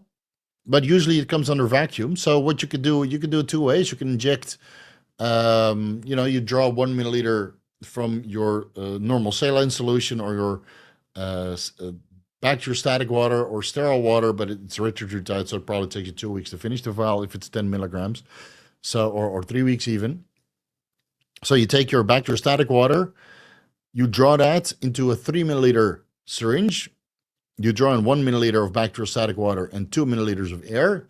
Then you inject into the erythritide vial upside down. So first the air is going to go in to remove the vacuum, and then you inject the 1 milliliter of bacteriostatic water. Then you flip it upside down, and then you let the plunger go up. And now it's neutral pressure. If you want, you can re-vacuum the vial. This is what I usually do with vials that take me longer than a week to finish. I draw it out the air again.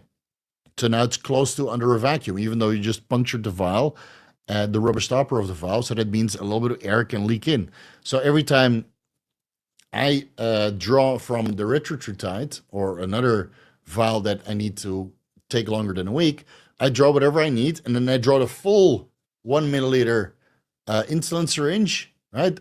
Air, not liquid. So you upside down, you draw what you need, you flip it back, you draw the rest of the air out, and then you flick all the air out and inject what you need to just keep negative pressure, aka a vacuum, in the vial for a minimal denaturing of the peptides contained within. Hope it makes sense.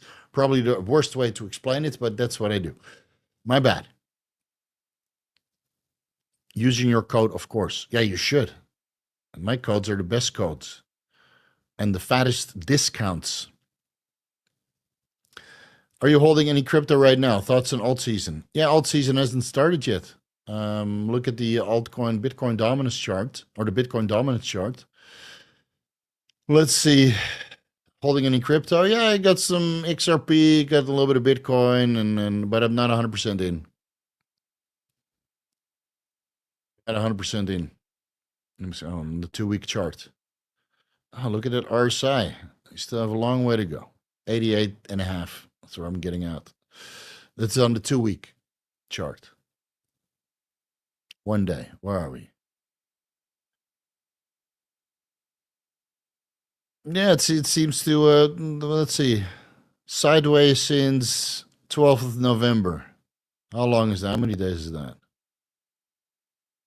Oh, we went up 20 to 21%, so that's not bad.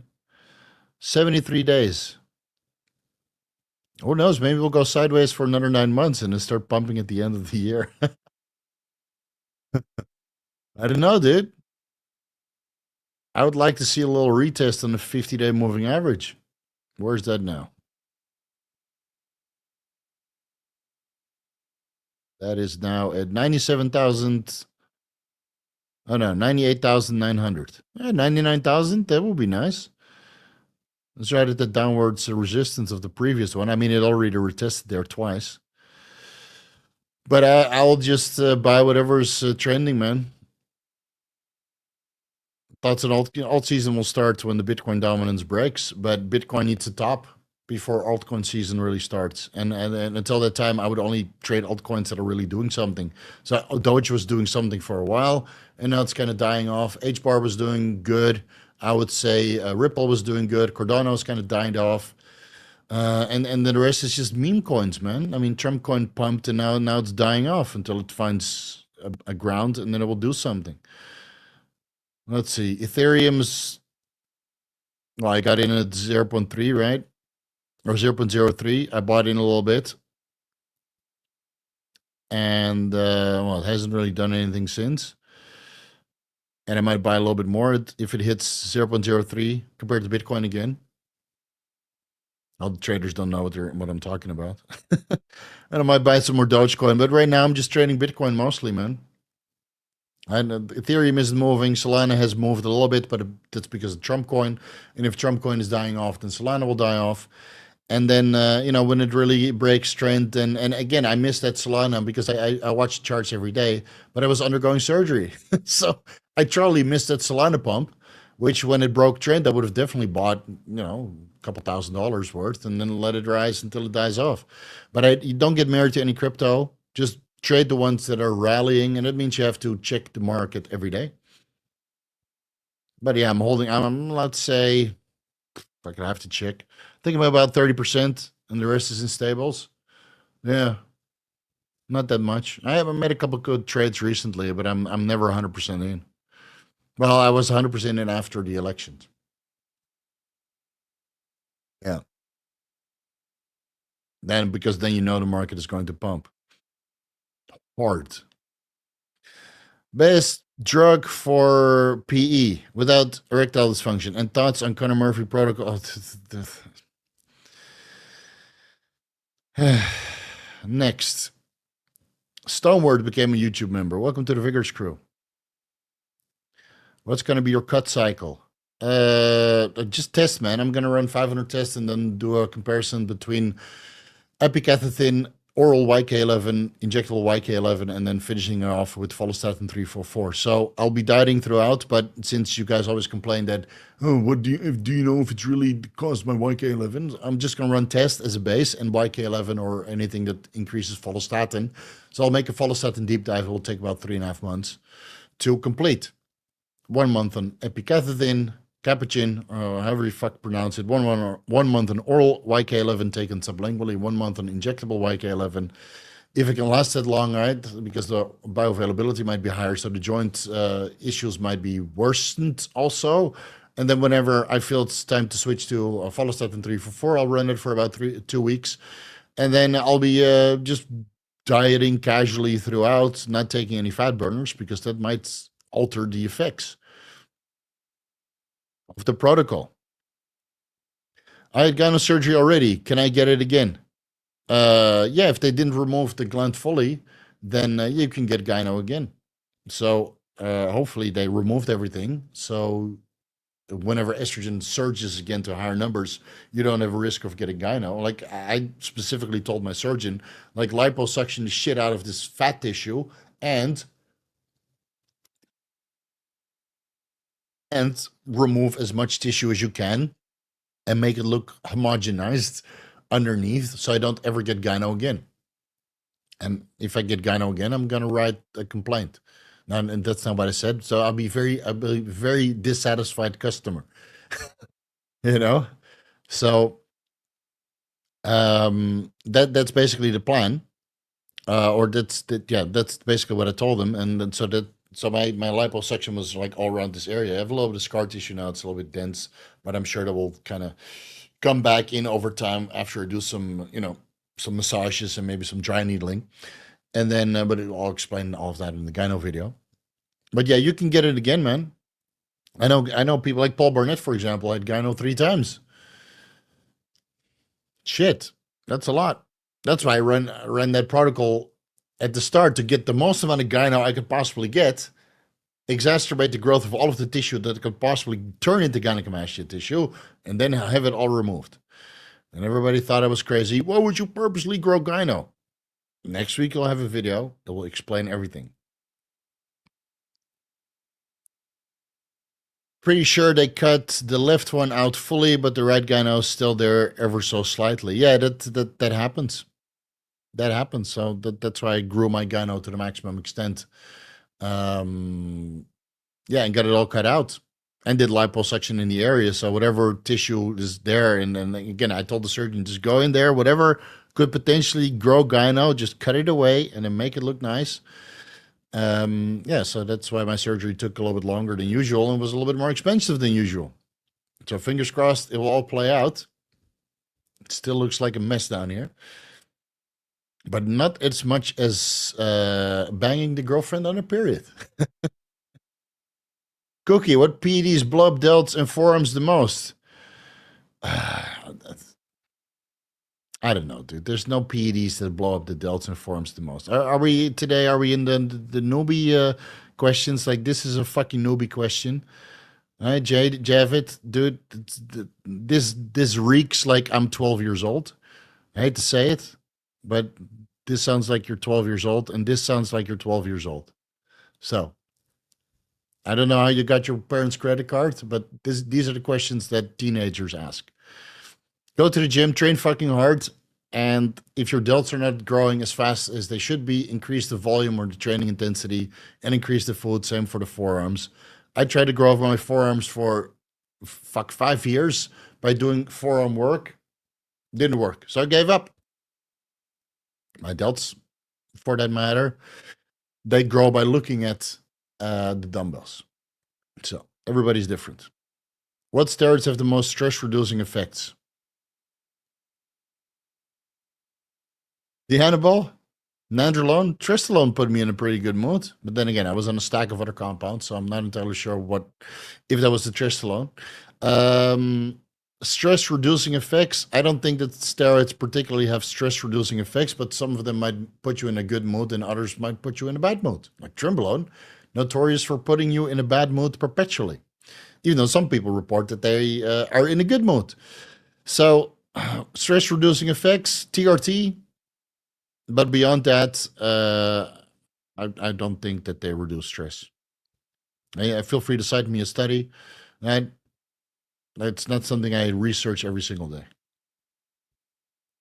Any advice to help control appetite when taking MK677? I've lost the strength and the sleep, just so hungry.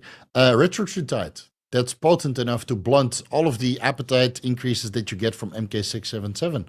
1 milligram 3 times per week, Monday, Wednesday, Friday, sub-Q upon waking. Give it about 2 weeks to build up because it takes a little while for the appetite suppressing effect to really kick in. Same with tirzepatide. So either 1 milligram tirzepatide or 1 milligram retatrutide 3 times per week sub-Q. And that's enough to control the appetite on MK677. You're welcome. I would not take tesofensine to control your appetite because, again, that's an SNDRI, selective norepinephrine dopamine reuptake inhibitor. Was it also an S? Serotonin was tesofensine. All right, SNDRI, selective serotonin noradrenaline dopamine reuptake inhibitor. Because the withdrawal could be brutal. So,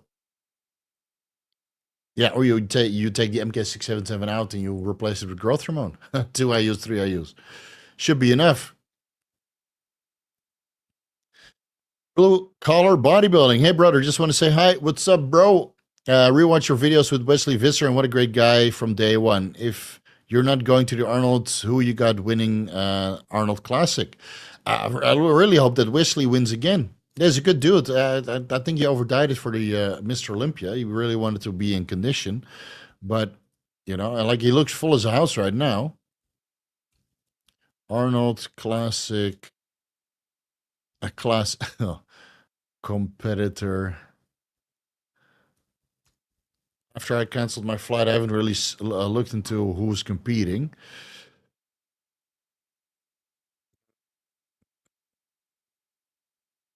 Arnold Classic Physique. Oh, that's last year.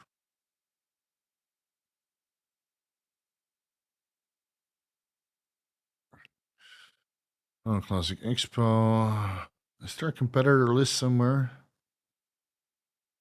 Bodybuilding. Oh. Classic Physique.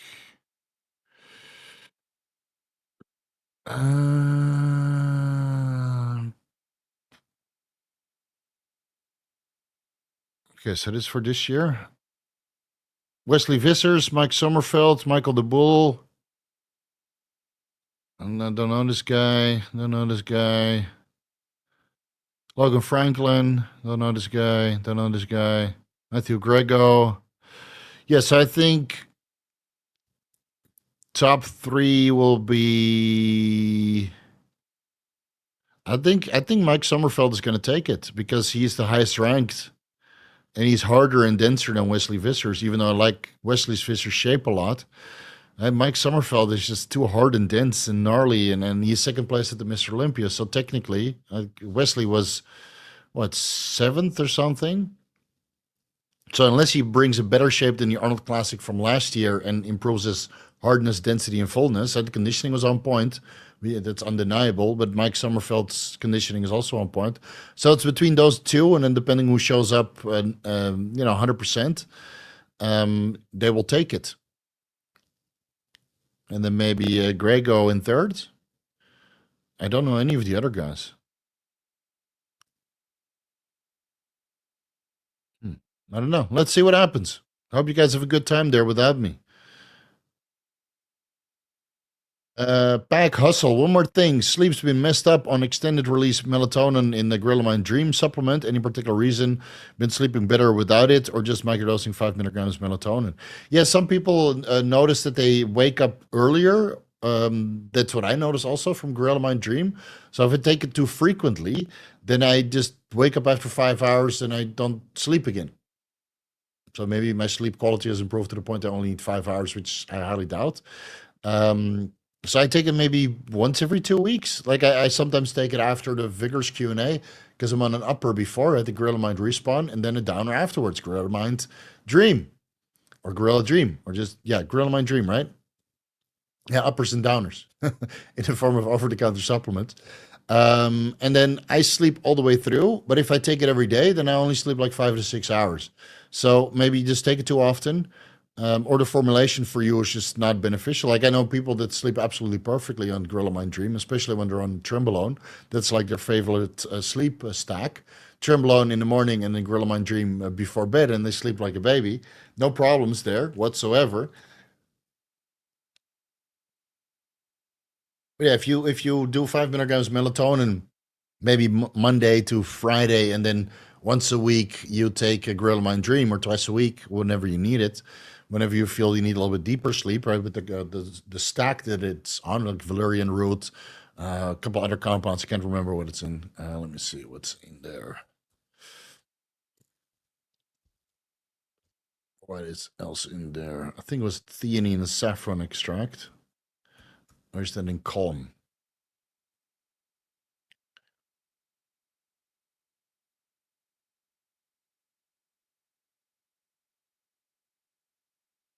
Let's see. Magnesium, zinc, GABA, sensual ashwagandha, lemon balm, L-theanine, yes. Oh, valerian root, chamomile, hops, skullcap, melatonin. It's instant release. And then, sustained release, the microactive melatonin. Okay. But maybe take it once a week. And then rely on just 5 milligrams melatonin extended release by itself. or a regular release, whatever you feel is beneficial, right? I barely take sleep aids anymore. Just, yeah, I just work my ass off and don't take any stimulants in the evening. And then I sleep like a baby. Hey, Steve, I'm an ultra rapid caffeine metabolizer. All right. Tips on not wanting to feel great for 30 minutes and then crash. Use green tea and black tea. Bromantane, Adderall. Bromantane is great, man. 25 milligrams. Oh, man. MA sells it. Yeah, I like it. Bromantane or dihexa.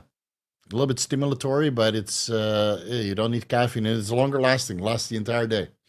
Don't have to rely on caffeine. And then you take the bromantane as a base and the caffeine as a pick-me-up, right, when you need it. But yeah, caffeine can metabolize quite fast.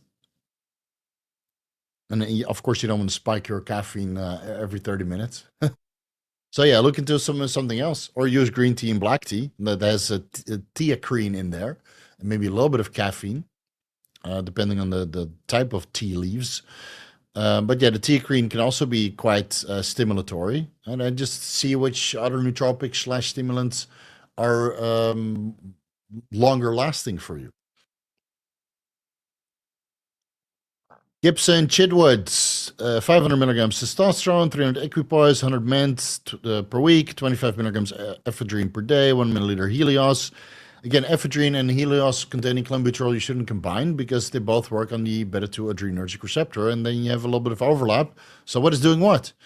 Blood work is great, just lower estrogen, 30 picograms per milliliter, just add it to mint. How bad would you expect it to tip my estrogen, just generally? Well, it's 7-alpha methyl estradiol, so it might not detect this estradiol depending on the test that you're doing. So if you're doing a high sensitivity test, then your estradiol might stay 30, even though your estrogenic burden might go up to 40, 50 points, right? Combining the regular estradiol with the 7-alpha methyl estradiol, which is not detecting on a sensitive test. But if you do a regular test, then yeah, it might go from 30 to 50 or 30 to 40, but it will definitely go up. But how much? Depends on your individual aromatase, enzyme expression, depends on your body fat levels. If you're taking other compounds that inhibit the aromatase enzyme besides the boldenone metabolites, right? So there's a lot of things that could play into it. So please do your blood work 4 weeks from now, or 4 weeks after adding in the ment, and then take it from there. Take it from there. You have 600 milligrams aromatizable compounds and only 300 milligrams aromatase inhibiting compounds in the form of boldenone, besides whatever else you might be taking. Again, watch the over-the-counter aromatase inhibitor video, and aromatase inhibitors are not the devil, where I explained that a boatload of different compounds inhibit the aromatase enzymes potentially. That might also contribute, including YK-11, potentially.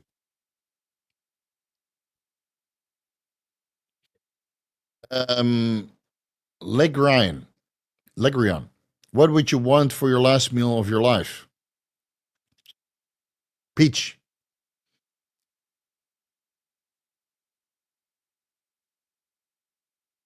Peach, 100%. You know why?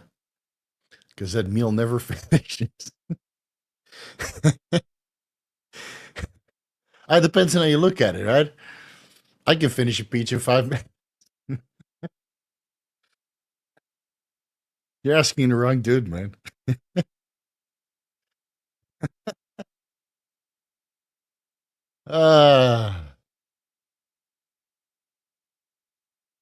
Jesus Christ. Are you guys fighting?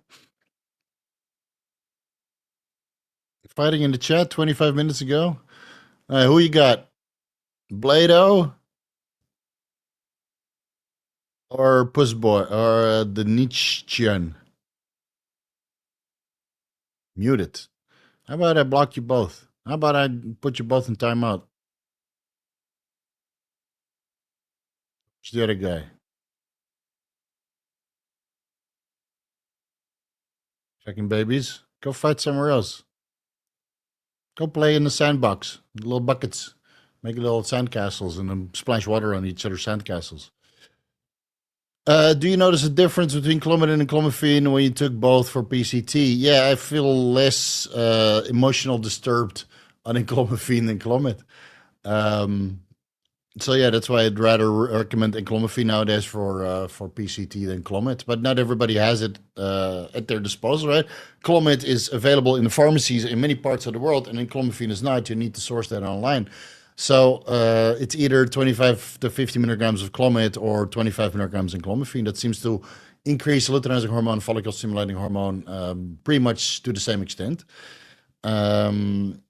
Yeah, I would prefer enclomiphene. You feel less violated from a mental perspective, and it seems to increase LH and FSH levels just the same. But again, with Clomid and enclomiphene, there's clotting risk, and again, in this day and age, clotting risks is not meant to be taken lightly.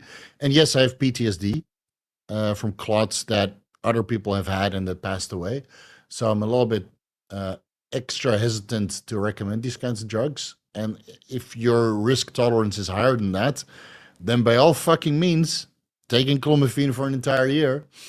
I take some, can I take a nanokinase? Dude, I don't know, man. It hasn't been studied. So I'd rather err on the side of caution, even though I take plenty of experimental compounds myself.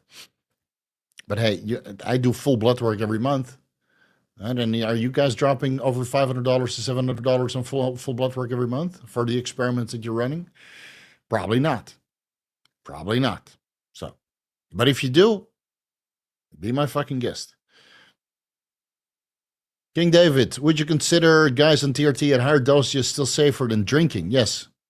For example, taking 250 milligrams testosterone per week, bloods are good, lifestyle, living the lifestyle. Could somebody stay that for years? Yes.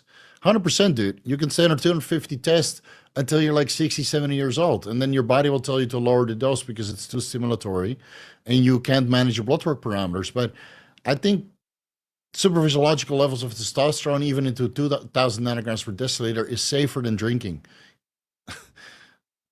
Really, I drink on holiday and maybe for birthdays. You know, I smoke a cigar here and there, you know, and every time I do it, I make sure that it's the best fucking cigar and the best fucking alcohol because then at least I get to enjoy myself from a taste perspective, but also from an intoxication perspective. But I don't do it too often. Just like I prefer my pharmaceuticals, but not always pharmaceuticals are available for steroids.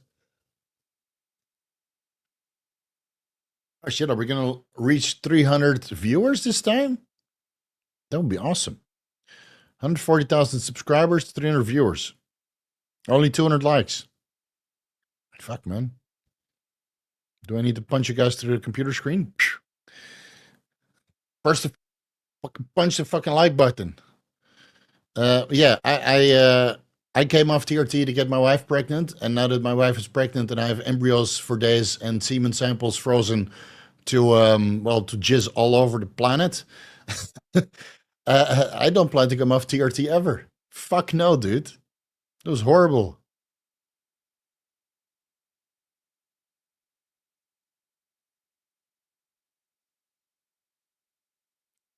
Gibson, Chidwood. I enjoyed stimulants a lot, like a wakefulness I get from ephedrine and caffeine that I'm running now. Really enjoyed things like Vyvanse, ordering some modafinil. What would you suggest? Well, proceed with caution because obviously you can't be on all these stimulants at the same time for life. Vyvanse, Dexedrine, Adderall, Dihexa, modafinil, Ritalin, Bromantane. I think that's pretty much it, right? Well, if you go to the wider prohibited list of 2025 and you X6 stimulants, man, you'll find a boatload of options there. Holy shit. Holy shit. There's really a lot of options there. So, but what I just listed, give those a try. And then I would cycle through them, man, because like daily stuff of Vyvanse or Dexedrine or Adderall or Bromantane or Dihexa, I don't think that's a good idea. But if you take a Vyvanse or Dexedrine or an Adderall at a low dose of, you know, a quarter tablet, because the dosages are different between all three, or half a tablet, maybe once every 2 weeks. And then a Bromantane maybe once or twice per week, and a Dihexa maybe once or twice per week, and a modafinil once or twice per week, right? Of course, it's like 8 servings per week, so you have to pick and choose once or twice. I think that's totally fine. And then you match the stimulant to the job that you want to perform. Right? So I noticed that bromantane doesn't really inspire me to work at a higher brain capacity, but it makes me do routine jobs a lot. So, right, bromantane and ChatGPT to really do a lot of research and produce content fast, absolutely great, right? You're just typing away on ChatGPT and you copy what you need, you modify it for a script or an article or whatever on bromantane, absolutely great. When I want to do research on PubMed, that's dihexa or Nupept or both, right? Or Gorillamind Respawn or a combination of dihexa and Gorillamind Respawn. It really depends on how tired I am, what I did the day before exercise-wise, and if I need a little bit more stimulatory effect. And how long I'm going to perform that, because obviously dihexa has a very long-lasting effect, whereas Nupept is like 4 hours. So you take like alpha GPC, what is it called? Uridine 5 monophosphate, maybe some L-tyrosine, and then a Nupept. You're good for like 4 hours, 4.5. Let's say a meal before, and then you take your serving of nootropics with slight stimulatory effect, and then you have another meal, and then by the time the third meal comes around, it's kind of worn off, but then you're also fucking brain dead from doing so much research. Yeah, you probably can get through like, I would say like 50 studies in that time. Yeah. I guess how much fucking new peptide took for the Trembolone deep dive when I had to read 800 studies. Jesus. I just use ChatGPT. ChatGPT doesn't interpret the way I interpret. Anyway, I hope I gave you some suggestions. Back to dropping from 1 gram to 250 milligrams per week. Wondering from entrepreneurial perspective what to expect. I have ADHD and haven't taken my Ritalin since being on cycle, as I feel great drive. Introduce some nootropics. Yeah, you might need to do that because the dopaminergic signaling that you get from 1 gram of steroids combined, dropping down to 250 might be a difference. And you might be able to get just from L-tyrosine, and maybe, so you take like 1,000 milligrams L-tyrosine once, twice, 3 times per day in combination with 15 or 25 milligrams vitamin B6, P5P to help with the conversion into dopamine.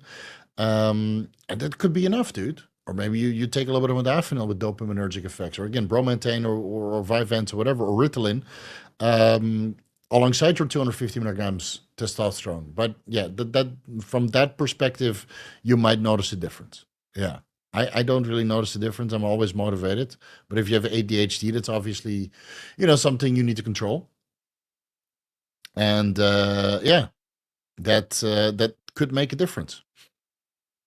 Dylan, 26 years old, on no androgens, taking 8 IU Serostim per day. Is it stupid to run without the presence of exogenous hormones? If you have AIDS, then no. But if you don't have AIDS, yes. Right? So if you have AIDS, then you need this prescribed medically. I mean, at 26 years old, you had one hell of a life if you already have AIDS at that age. But if you're taking 8 IU Serostim without HIV, or well, you've undergone all of your growth spurts, and I don't think you have another immunosuppressive disease, then yeah, it's a bit of a waste. So just send it to me. I'll take care of it for you. I'll pay for the postage.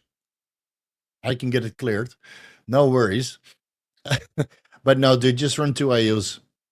I think 2 IUs is the max you would get a benefit out of, because that's basically already, no, maybe not at 26 years old, but for a 40-year-old, 2 IUs is like super physiological. How much do you produce at 40 years old? So you're wasting a lot of money, man.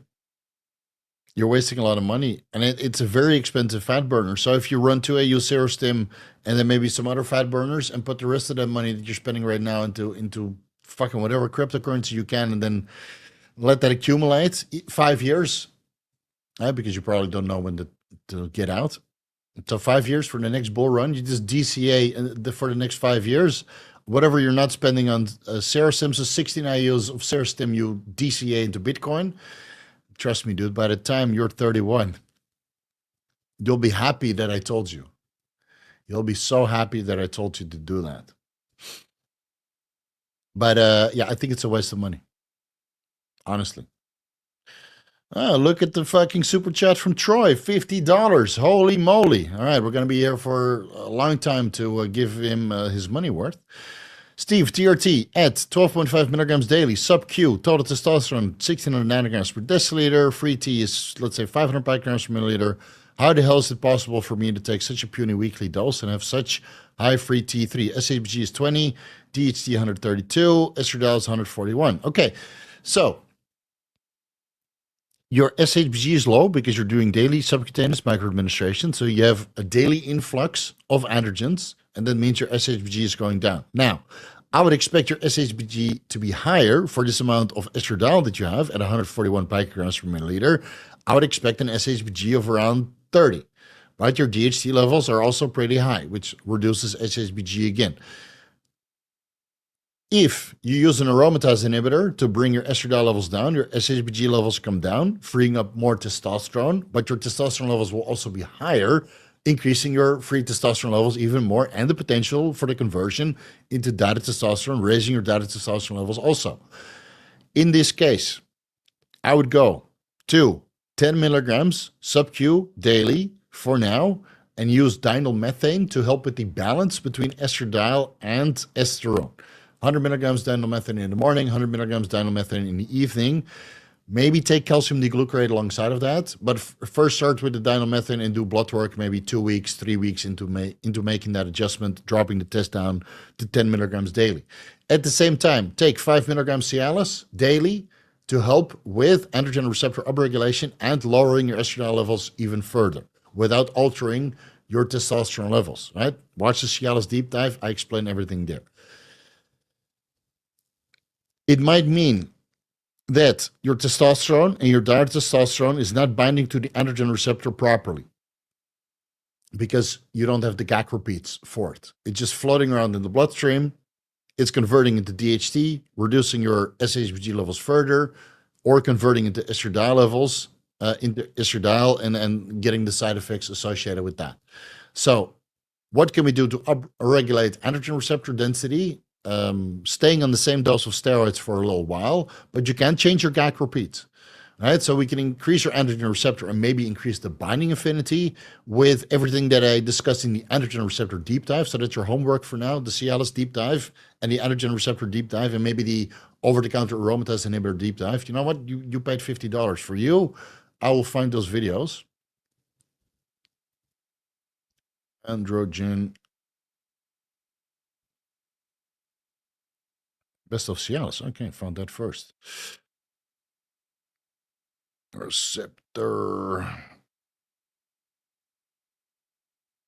and the aromatase.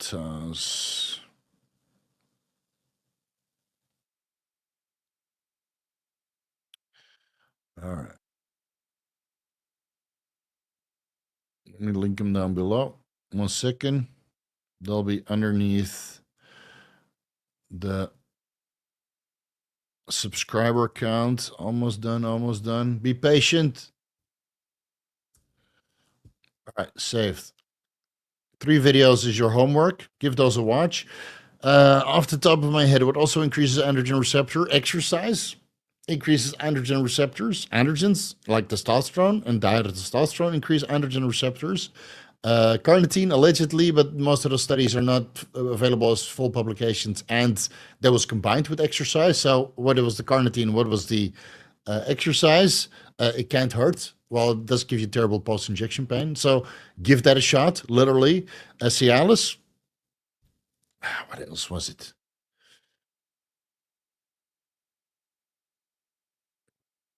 Should I go watch my own video real quick? I'm drawing a blank here.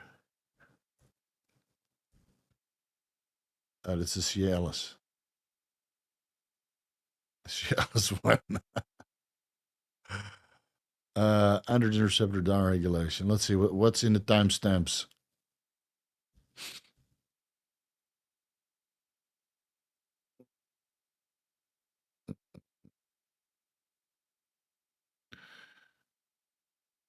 Oh, here we go. Let's just go through a thing. So high load resistance training, a vitamin D metabolite, upregulates androgen receptor gene expression. So if you're not taking any vitamin D3, I would recommend you to take that as well. 2,000 to 5,000 IUs vitamin D3 daily. L-carnitine L-tartrate, allegedly DHEA, but it only increases androgen receptor expression in the brain. Let's see. This is all semantics. Estradiol to a certain extent, but that's through the SHBG sexual globulin receptor complex. Zinc increases the binding domain, so supplement with a little bit of zinc, 25 milligrams zinc picolinate or glycinate per day. Or you can take this zinc L-tyrosine, which also helps with intestinal health. And that's pretty much it. Now, you go a lot more in depth in the video. And again, dinomethane, if you do some research on it, it has an anti-androgenic effect by actually having a negative effect on androgen receptors in the prostate. So if you do research on dinomethane, which I just recommended for the estrogen levels, then you might find some studies that show that it downregulates the androgen receptors in the prostate and actually acts as an anti-androgen. But that's only in the case of prostate cancer, and that effect has not been duplicated or investigated in skeletal muscle. So if you're worried about that, leave the dinomethane out and just rely on the reduction of the dose and the Cialis and perhaps metformin, even though metformin does have a negative effect on your IGF-1 levels, so you might get a less overall anabolic effect. But metformin can also downregulate aromatase enzyme expression and reduce your estradiol levels. So there's a lot of things you can look into. And I hope that gives you your money's worth. Thank you for the $50 super chat. Much appreciated. I'll spend all of that money on food tomorrow. Yeah, going out for sushi. Yummy.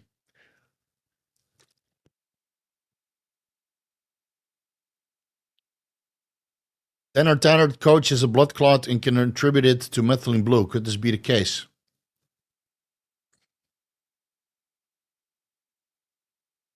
Not that I've researched. I didn't see anything. Again, I'm not done with the methylene blue deep dive. I'm working on the fertility deep dive. I got pretty far in the methylene blue deep dive, but I'm not 100% done yet. But I'll add that to the list of research. But I can't remember reading anything about blood clots attributed to methylene blue. If anything, it lowers your red blood cell count and hematocrit. So I would say no, but I'm unsure. Yeah, I'm unsure. Not. Yeah, millions of peaches. Peaches for free. If you know that song, you're an OG. Iron Grids. Oh yeah, Steve. Figured I should tell you. Within 2 to 3 years, I'm moving over to Australia, Brisbane. So I'll be in a closer time zone, but also closer geographically. I might pop by with my girlfriend. No, you leave the girlfriend at home and then you go to Thailand solo. What are you doing, dude? Anyway, you're 2 to 3 years down the road, so you might have a new girlfriend by that time, or you get a girlfriend in Australia. That's fine. Just remember, in Australia, it's like 4 o'clock in the morning right now. So I don't expect you to be a part of the live streams anymore. So keep track of your time zones, buddy. But yeah, if we're still in business by then, yeah, swing by, dude. Would love to meet you. We can go eat some pizza. Right, that was your kryptonite, right? Pizzas. Didn't you have cats? What are you gonna do about the cats? Are you gonna bring them to Australia?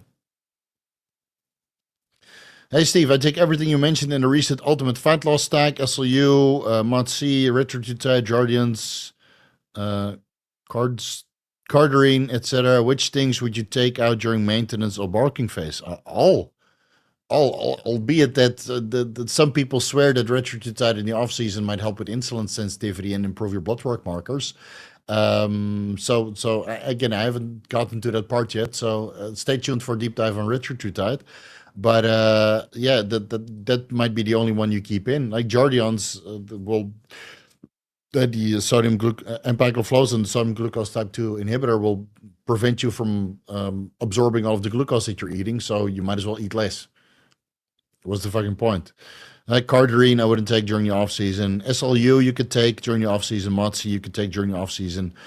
So yeah, SLU, MOTC, Retra, perhaps. I'm taking SLU and MOTC. I took that throughout the entire 7-week, 8-week off season that I had. And my energy levels were great, even though I still got chunky. But I ate a lot of food also. That's my kryptonite. So yeah, I would SLU MOTC 750 micrograms SLU, 500 to 750 micrograms SLU, maybe 1 milligram per day, 1 milligram MOTC per day, or 5 times a week on training days, and then like a 1/4 milligram erythritide or 0.5 milligram erythritide 3 times a week. But if it blunts your appetite too much and you can't eat, then obviously it kind of defeats the purpose of the off season because you have to eat. Thumbnail looks like Steve is pitching a tent. Really? Oh no. I did pitch a tent though after my leg surgery. Didn't go down for 4 hours because they gave me a spinal block.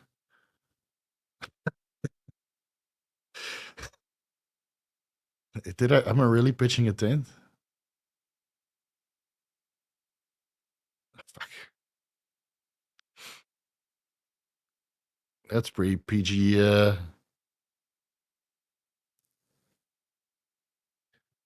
God damn it, Converse, stop. Oh yeah, no, that was after the gynecomastia surgery. That's that's laser therapy. I think it's red light therapy to help with tightening of the skin. But no, I did pitch a tent. I even have a picture, but I can't show it. My wife took it while I was asleep. She's like, "What the hell's going on?" She's like, "Because see it through the fucking blanket." I say, "Yeah, it's." I didn't expect that to happen, but the spinal tap gave me a huge boner. And she's like, "What the fuck is this?" So it's not my fault. I can't even feel it unless I put my hand on it. Free Me USA. If growth seems to have stalled, would it be better to lower reps and volume? Yeah, that's usually the way to do it.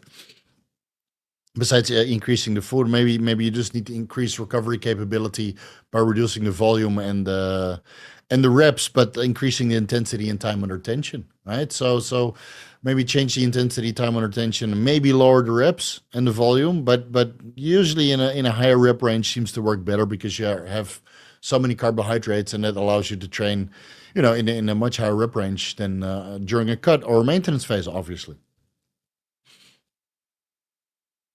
Where do you get that shirt? Oh man, I have to link it again. Accutane, rough water. People always want to know. I should just fucking put it in there. All right, it's linked down below.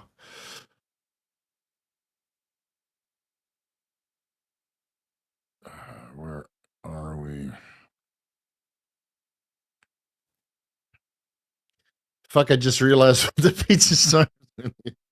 And it took me a while too, dude. Because when did it drop? Uh,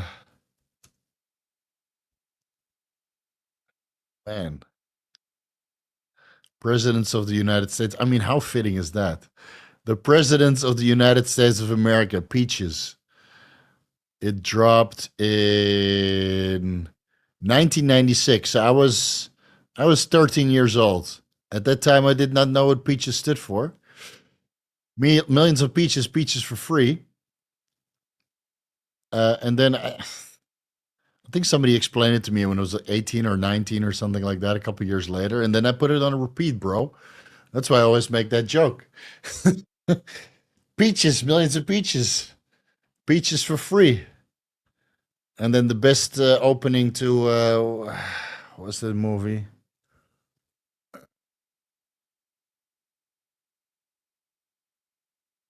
What's that movie called? From Dusk Till Dawn, where they come into the Mexican bar and the guy's screaming like, "We got all kinds of pussy. We got apple pie pussy. We got cinnamon pussy." That's the best ever. And then it turns into a vampire movie. Man, great memories. Good series too. The follow-up movies are shit from Dusk Till Dawn, but the series, 3 seasons, it's actually great to watch. Can highly recommend. Australia laws suck for PEDs. Stock up when in Thailand. Yeah, but then you're bringing it back, right? I know, risky, dude. I would rather come to Thailand than just do your steroid holiday here. You mean the surgery thumbnail where the blanket is up? Yeah, yeah. So that was for red light therapy. Steve, how's your vision after LASIK eye surgery? It's great. We already answered this a little bit earlier, so just look into the timestamps when they're ready. Are you Dutch? Yes, I'm Dutch. Yeah, I'm not proud of it. What phone do you have? This is a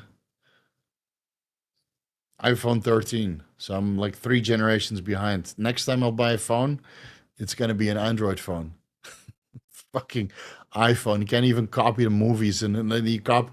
It's such a headache, dude. Like all the movies and the pictures, and you want to copy it to the computer, and then it's a different file format, and you have to convert it again. Fucking hell, man. And it's so unuser friendly from somebody who's used to Windows Explorer. And dude, every time I open this, the brightness is less. Now you see I have to slide the brightness all the way up every time. Can't even just lock it in place. Fuck iPhone, man.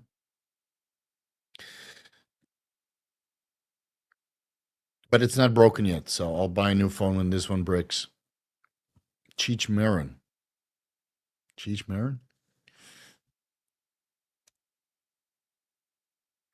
Oh yeah, Cheech Marin, yeah. Fuck, he looks old now.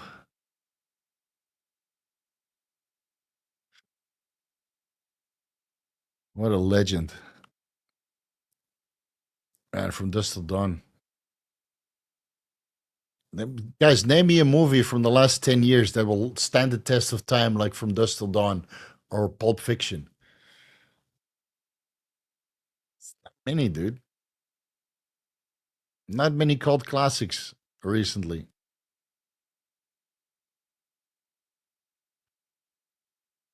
Biochem Compsci. Just want to say thanks for the Mirabicron deep dive and your other deep dives. Getting great results stacking Mirabicron with Richard Tuta, Jardians, and SLU. Yeah, thank Dr. Dean St. Martin, the guy that brought it to my attention here on the live stream. What was his name? Man, I forgot. But there was a guy that brought it to my attention. And then I looked into it, and then literally, while we were talking about it, I sent a text to my pharmacist. The next day, she's like, Mirabicron, yeah, we have that available. That's like an incontinence medication. I said, send me 2 boxes. I want to give it a try. And then the rest is history. And then I was able to tell one of my sources to post it, and now it's on the source list. So at least you can buy it online somewhere. I mean, it's not cheap, but it's still better than Clenbuterol, making you, jittery as fuck and palpitations and all that shit. So yeah, my pleasure. But thank Dr. Dean St. Martin, the guy that put it in the super chat, because I never heard about it, but they spiked my interest. There are no more masculine films. Yeah, not many, man. It's really hard to find good, like, content that you really thoroughly enjoy. Like Flowers of,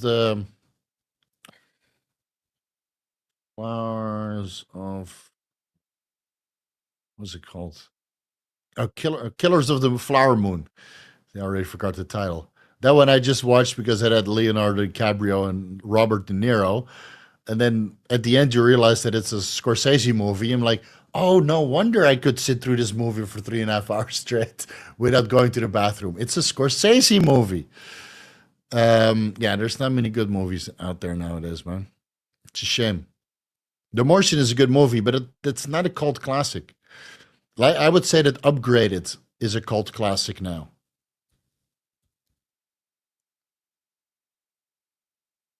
Is that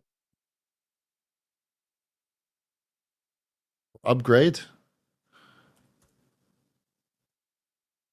Yeah, from 2008, where the guy dies and then he gets, basically he's got a computer taking over his body and he has got superpowers and shit. That's pretty much a cult classic, but not much, dude. We should just do a movie Q&A. Well, how about one time we do a movie Q&A? We just talk about movies instead about drugs. Guys, let me know. David Brokers. Using 8, I use Pharma GH. 4, I use before bed. 4, I use post-workout. I always learned you can only take 3 to 4 IUs at once. But I decided to pin 10 IUs pre-bed. Can you tell me more? Nothing to be ashamed about, to be what, embarrassed for being Dutch. I just don't identify with that country anymore, man. I've traveled all over the world, and every time I go back, I just feel depressed. Anyway, so I don't know where you got that from, but AIDS patients take 18 IU's growth hormone in a single shot, and children that grow, that they take also multiple IU's of growth hormone to grow before bed sub Q. So uh, I don't see a problem with it. You can take growth hormone any way you like, but in order to mitigate the side effects at higher dosages, it's just best to take it before bed. But if you split up the dose for the most anabolism, then of course your growth hormone levels are going to be consistently elevated. And that also seems to elicit a quite potent anabolic effect. Um, that being said, people that take growth hormone get an IU dependent effect, not a administration dependent effect. It's just IU dependent. So whether you space it out or take it all before bed or all upon waking, it just seems to have difference in water retention and overall side effects. So I feel that, it's better to just take higher dosages before bed, but you can take lower dosages multiple times per day. And again, make sure that you take all the precautions regarding your insulin sensitivity in your diet and your exercise, and perhaps your injectable carnitine and cardarine to help, dispose of the free-form fatty acids that are being liberated by the, what's it called, hormone-sensitive lipase that is upregulated from growth hormone injections, liberating body fat, and then you're good to go.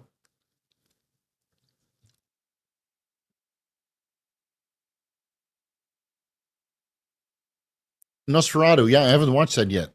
I don't think many saw it. And Terrifier is a good clown. That, yeah, I can't watch too many. I don't really like scary horror movies. I can't, unless it's horror comedy, then it's okay. But like real horror movies, like Saw and stuff, no, man. I can stomach a lot, but I can't stomach horror movies. Nosferatu, I got ready for tomorrow. Yeah. Yeah, gonna go out for sushi and then watch Nosferatu unless the wife is like, this is not, but I mean, it's black and white, right? So my wife will be probably like, let's just watch some more Star Trek. Yeah. How well do you speak Thai? I wish you all the best. No, it's not that good. I mean, I can order food, ask for directions, have basic bodybuilding conversations, but that's about it. I mean, it's a shame because I've been here 18 years, but I never really took the effort to learn it because time is limited, and I never really saw business opportunities locally besides the people that I was helping through coaching, but that wasn't really lucrative. It was always my foreign clients that really made me money. So I never really took the effort to learn it. And not that everything is about earning money, even though I'm highly financially driven. Um, it's I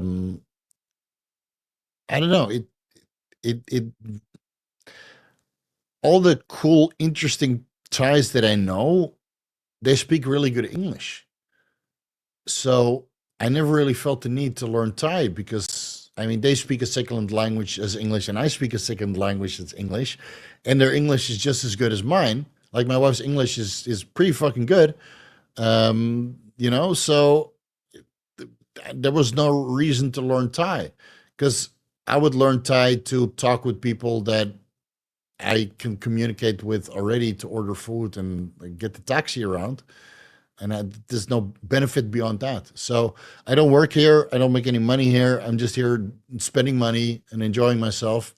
And for that, I don't need to learn Thai. And then everything that I need to speak Thai, I have a wife and that I can delegate a little task to.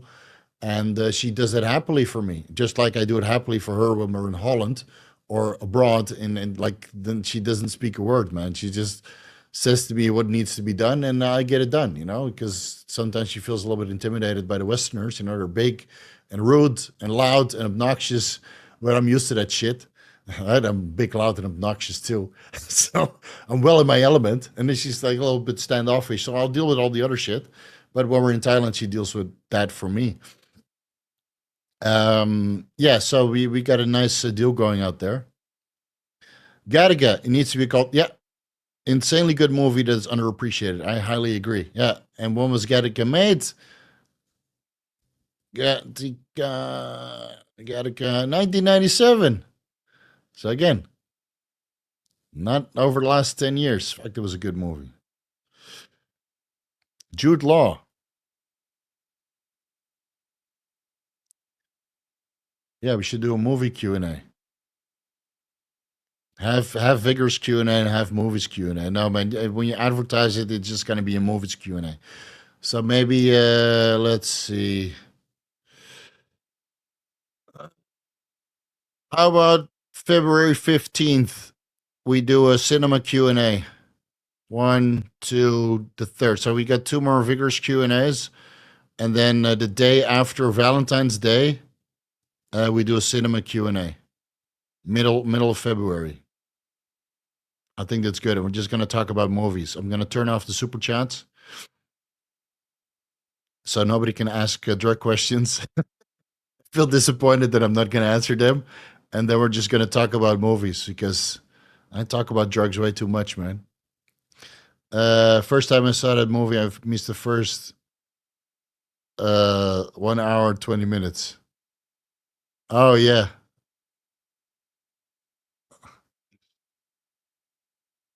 Interstellar. You mean a family film when I ignored his son the entire film?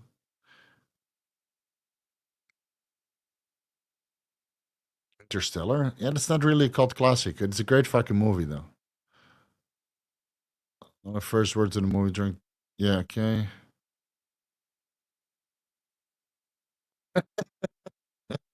Sonic 1, 2, and 3 will become cult classics. Great film. I mean, that dancing scene at Sonic 3, fucking legendary, dude.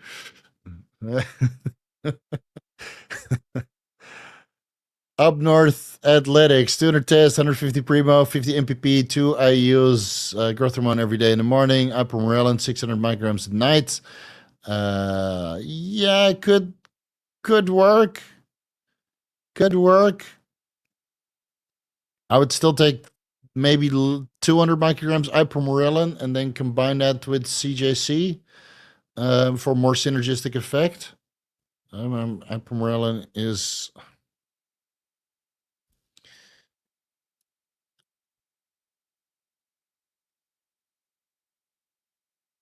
Yeah, that's the combination. Fuck, I haven't looked into security guards in a while. 50 milligrams NAD plus every day. Methylene blue, 50 milligrams. Fuck, drop the dose, dude. 10 milligrams is more than enough. Mod C, 1 milligram every other day. That's fine. 350 micrograms max. It's fine. 5 milligrams VAR. The goal is for productivity maintenance. Yeah, sounds good to me. I would drop the ipamorelin and add some CJC in there without DAC because you're injecting every day anyway. NAD is fine. Methylene blue I would drop. Maybe add in another nootropic like Nupep, Dihexa, Bromantane, etc. Sumax is fine. Mod-C is good. Oh, you almost got it dialed in, man. I like the NAD plus. Look into the motivator from MA. That's got NADH and a couple other compounds. It's quite potent when you inject that. Yeah, that's a nice stack that they made over there. The Motivator by MA. Good stuff. Fight Club, great classic. Limitless, great classic, cult classic. Also very old. That is that over 10 years? I think it's over 10 years. Limit. 2011, yeah. It's a shame, though. Man, I watched a movie that I figured was going to be a cult classic, and then I don't even remember the name. I'm gonna do some homework before the cinema Q&A. Top favorite TV shows of all time: Deep Space Nine, number 1. Number 2, Lost. Number 3.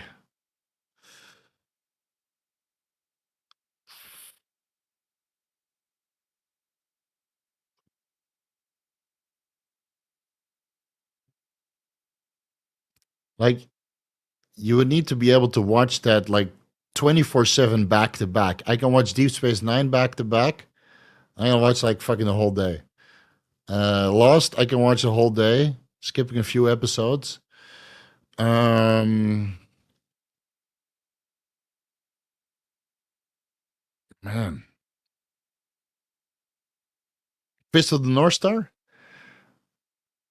Fist of the North Star from 1986? 1986? The first part and the second part? Fuck, man. It's been a while since I saw that, though. It's not really a TV show, right? It's an anime, but it was on TV. I think it's 130 episodes in total. New Dunes were well done, but written decades ago. Yeah. I found the latest Dune, like Doom Prophecy. This is Prophecy. Yeah, Doom Prophecy. I found it a little bit too matriarchy like. Then again, it was about the Ben and Gesserit. Three Body Promise was good. Yeah, that was great. And there's a different version on Prime. Oh, I have to look into this. Maybe I watched the wrong videos. Yeah, Blade Runner the 2049 is a cult classic for sure. That was actually better than the original. But that's Villeneuve, man. He's a great fucking director.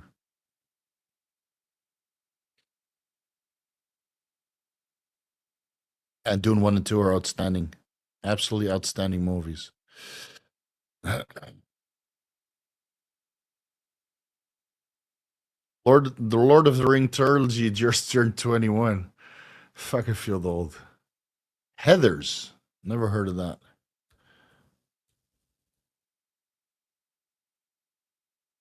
What the fuck is this? Oh, it has Winona Ryder.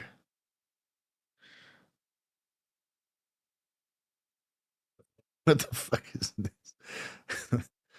Movie about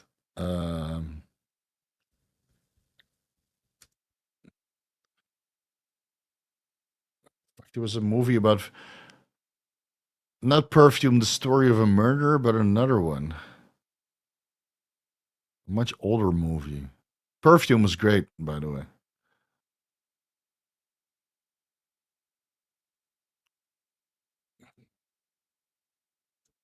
I think it's from the 1990s.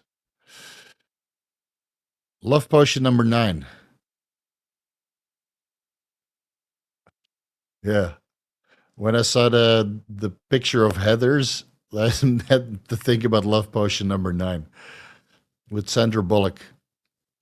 If you want to watch something fun with the wife, go watch that one. It's hilarious.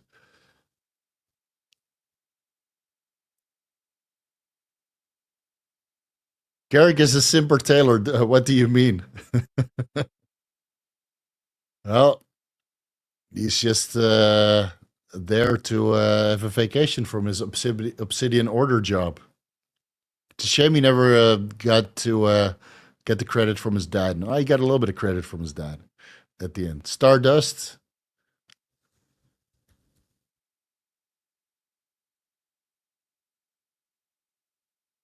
Jesus Christ, you guys are trolling me. We'll save all of these the day after Valentine's Day. Yeah. Night Agent. We're derailing the Vigors Q&A now.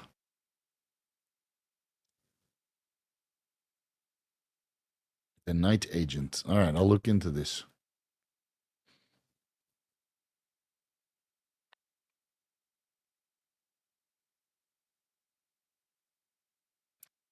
You mentioned 10% discount code for IGF-1 LR3. Maybe AA doesn't offer the 10% on that particular item because some of their, but MA should offer it. So if you go over to MA, so if you use my code for particular compounds and it doesn't go through, then it means that, like, I think AA doesn't offer my discount code or anybody's discount code on IGF-1 LR3 because it's an expensive item and I want to stay competitive. But I think with MA, it does work. Like at 24, for some of the products, my discount code doesn't work because there's just no margin otherwise, which is fine. Right? If you buy something else with it, or separately, then at least it still works. But some items are just not discountable. So if it doesn't go through an MA, you just go over to MA and then use a discount code there for IGF-1 and R3, even though you should be buying Increlex. I love how this just turned into a movie Q&A anyway. Yeah. Well, super chats still keep going. Did my first TRT shot last Wednesday, told to take 200 milligrams it was. I asked for 175 milligrams instead. Pro tips to optimize this journey with my protocol. I'm in mid-20s, lean 150, love the gym. And my total test was 83. Oh, holy shit. 25 milligrams sub-Q per day. You can thank me later. Big shots once a week, done by your TRT clinic. You'll be in a roller coaster of aromatization and 5-alpha reduction. So 25 milligrams sub-Q every single day.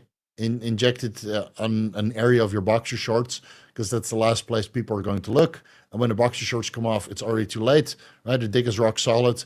And then the girlfriend or the guy, whatever your preference is not going to look at your injection sites all over your glutes. They're going to be, getting busy on the D. So don't listen to your TRT clinic. Just start low. You can always build up. And watch all of my TRT videos on my YouTube channel. Link to buy that shirt. It's in the fucking description, bro. Rakuten.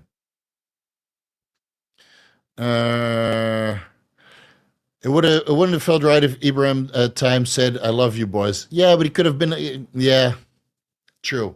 I mean, the way he gave credit to Garrick by saying that he was very proud of him when he wrote that whatever animal it was when he was 5 years old.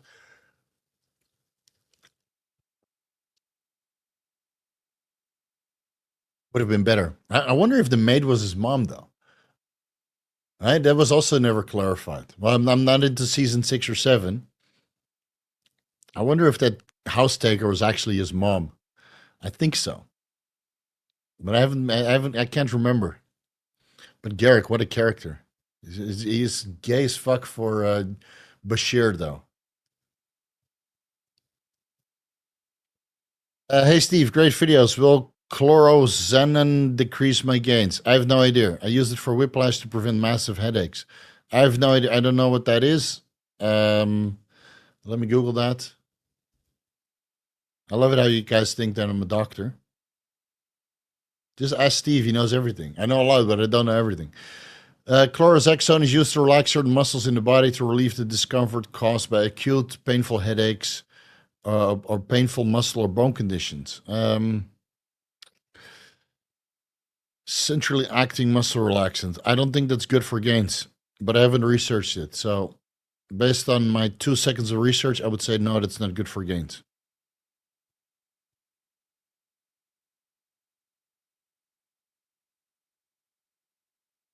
Who would have figured? Anyone into bodybuilding is usually a big movie and theater freak. Well, you got to do something in between meals and going to the gym and injections, right?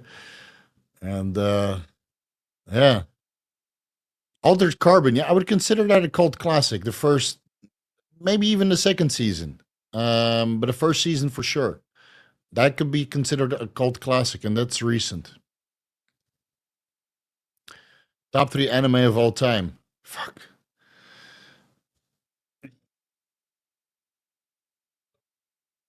Cisco is the best villain of Deep Space Nine. Come on, man. Everybody knows that Kai Wynn is the best villain of Deep Space Nine. Every time I see her on screen, I want to choke her. And not in a good way. Top 3 anime of all time. So I haven't watched anime for over a decade. And I was really disappointed with the latest Ghibli movie, like the Heron, whatever fuck Heron, the boy and the Heron. Is AnyDB still online?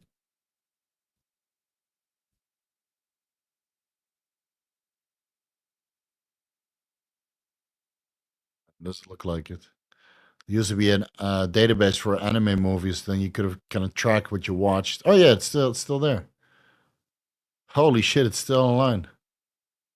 I don't know what my login is though.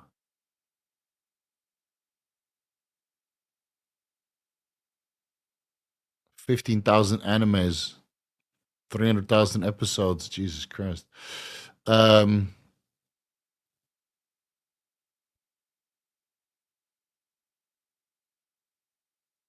Yeah, I'd have to revisit that. I can't even remember what I watched.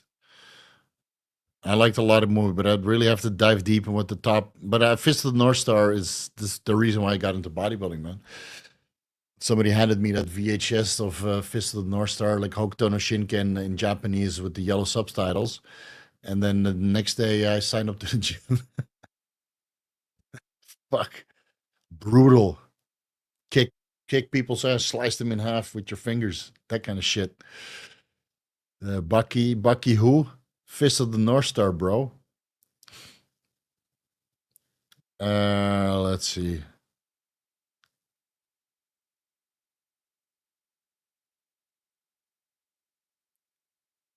Andrew Roberts, Joshua, you're a fucking Chucky, dude. Andrea Robertson novel says Mila was Garrick's birth mother, but the lore says otherwise. Okay. Fucking, you know all these names by, you really love this shit. I bet you have a book on the.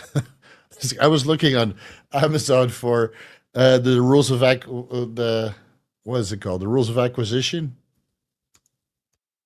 No? Uh,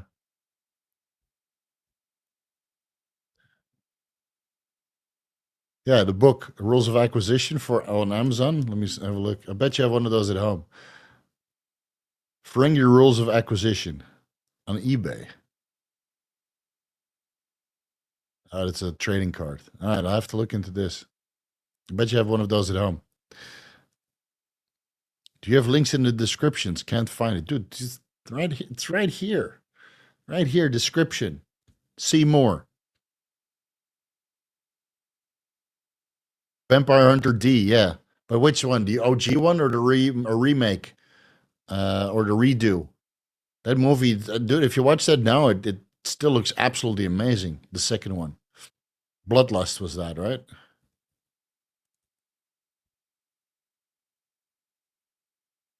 Yeah, Bloodlust from what is it? Who animated this? Same studio that did Ninja Scroll.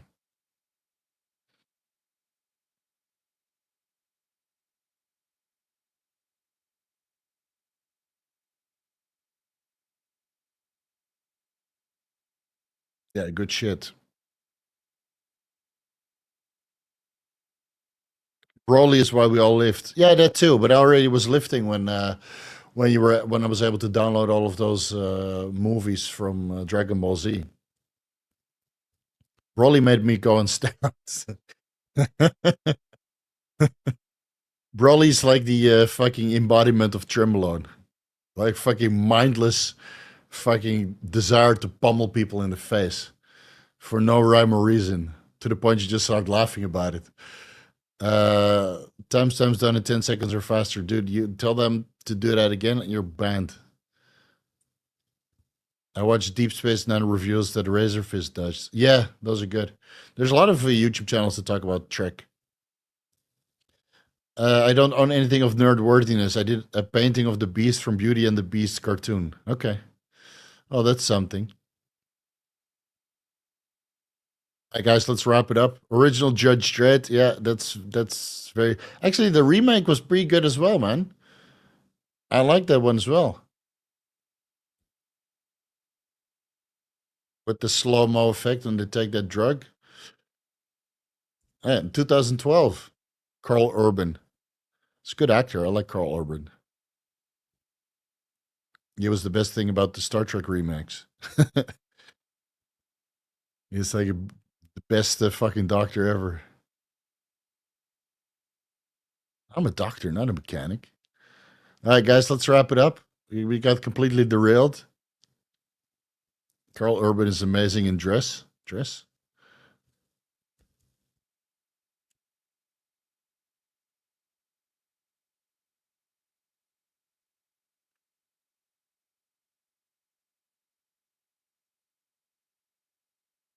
Is he wearing a dress?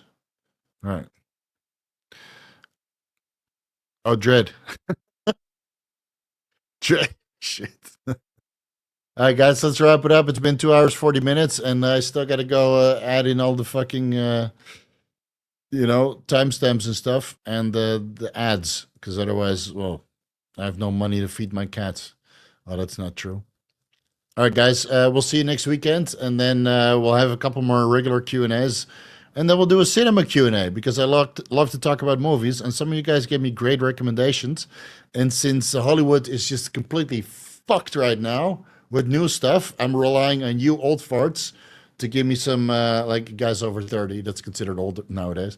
Uh, I'm relying on you experienced movie lovers to give me some recommendations 2 weeks from now, and then we'll do a cinema Q&A. No super chats allowed, so I don't have to answer all of those the next week. So we'll see you very, very soon. Peace out.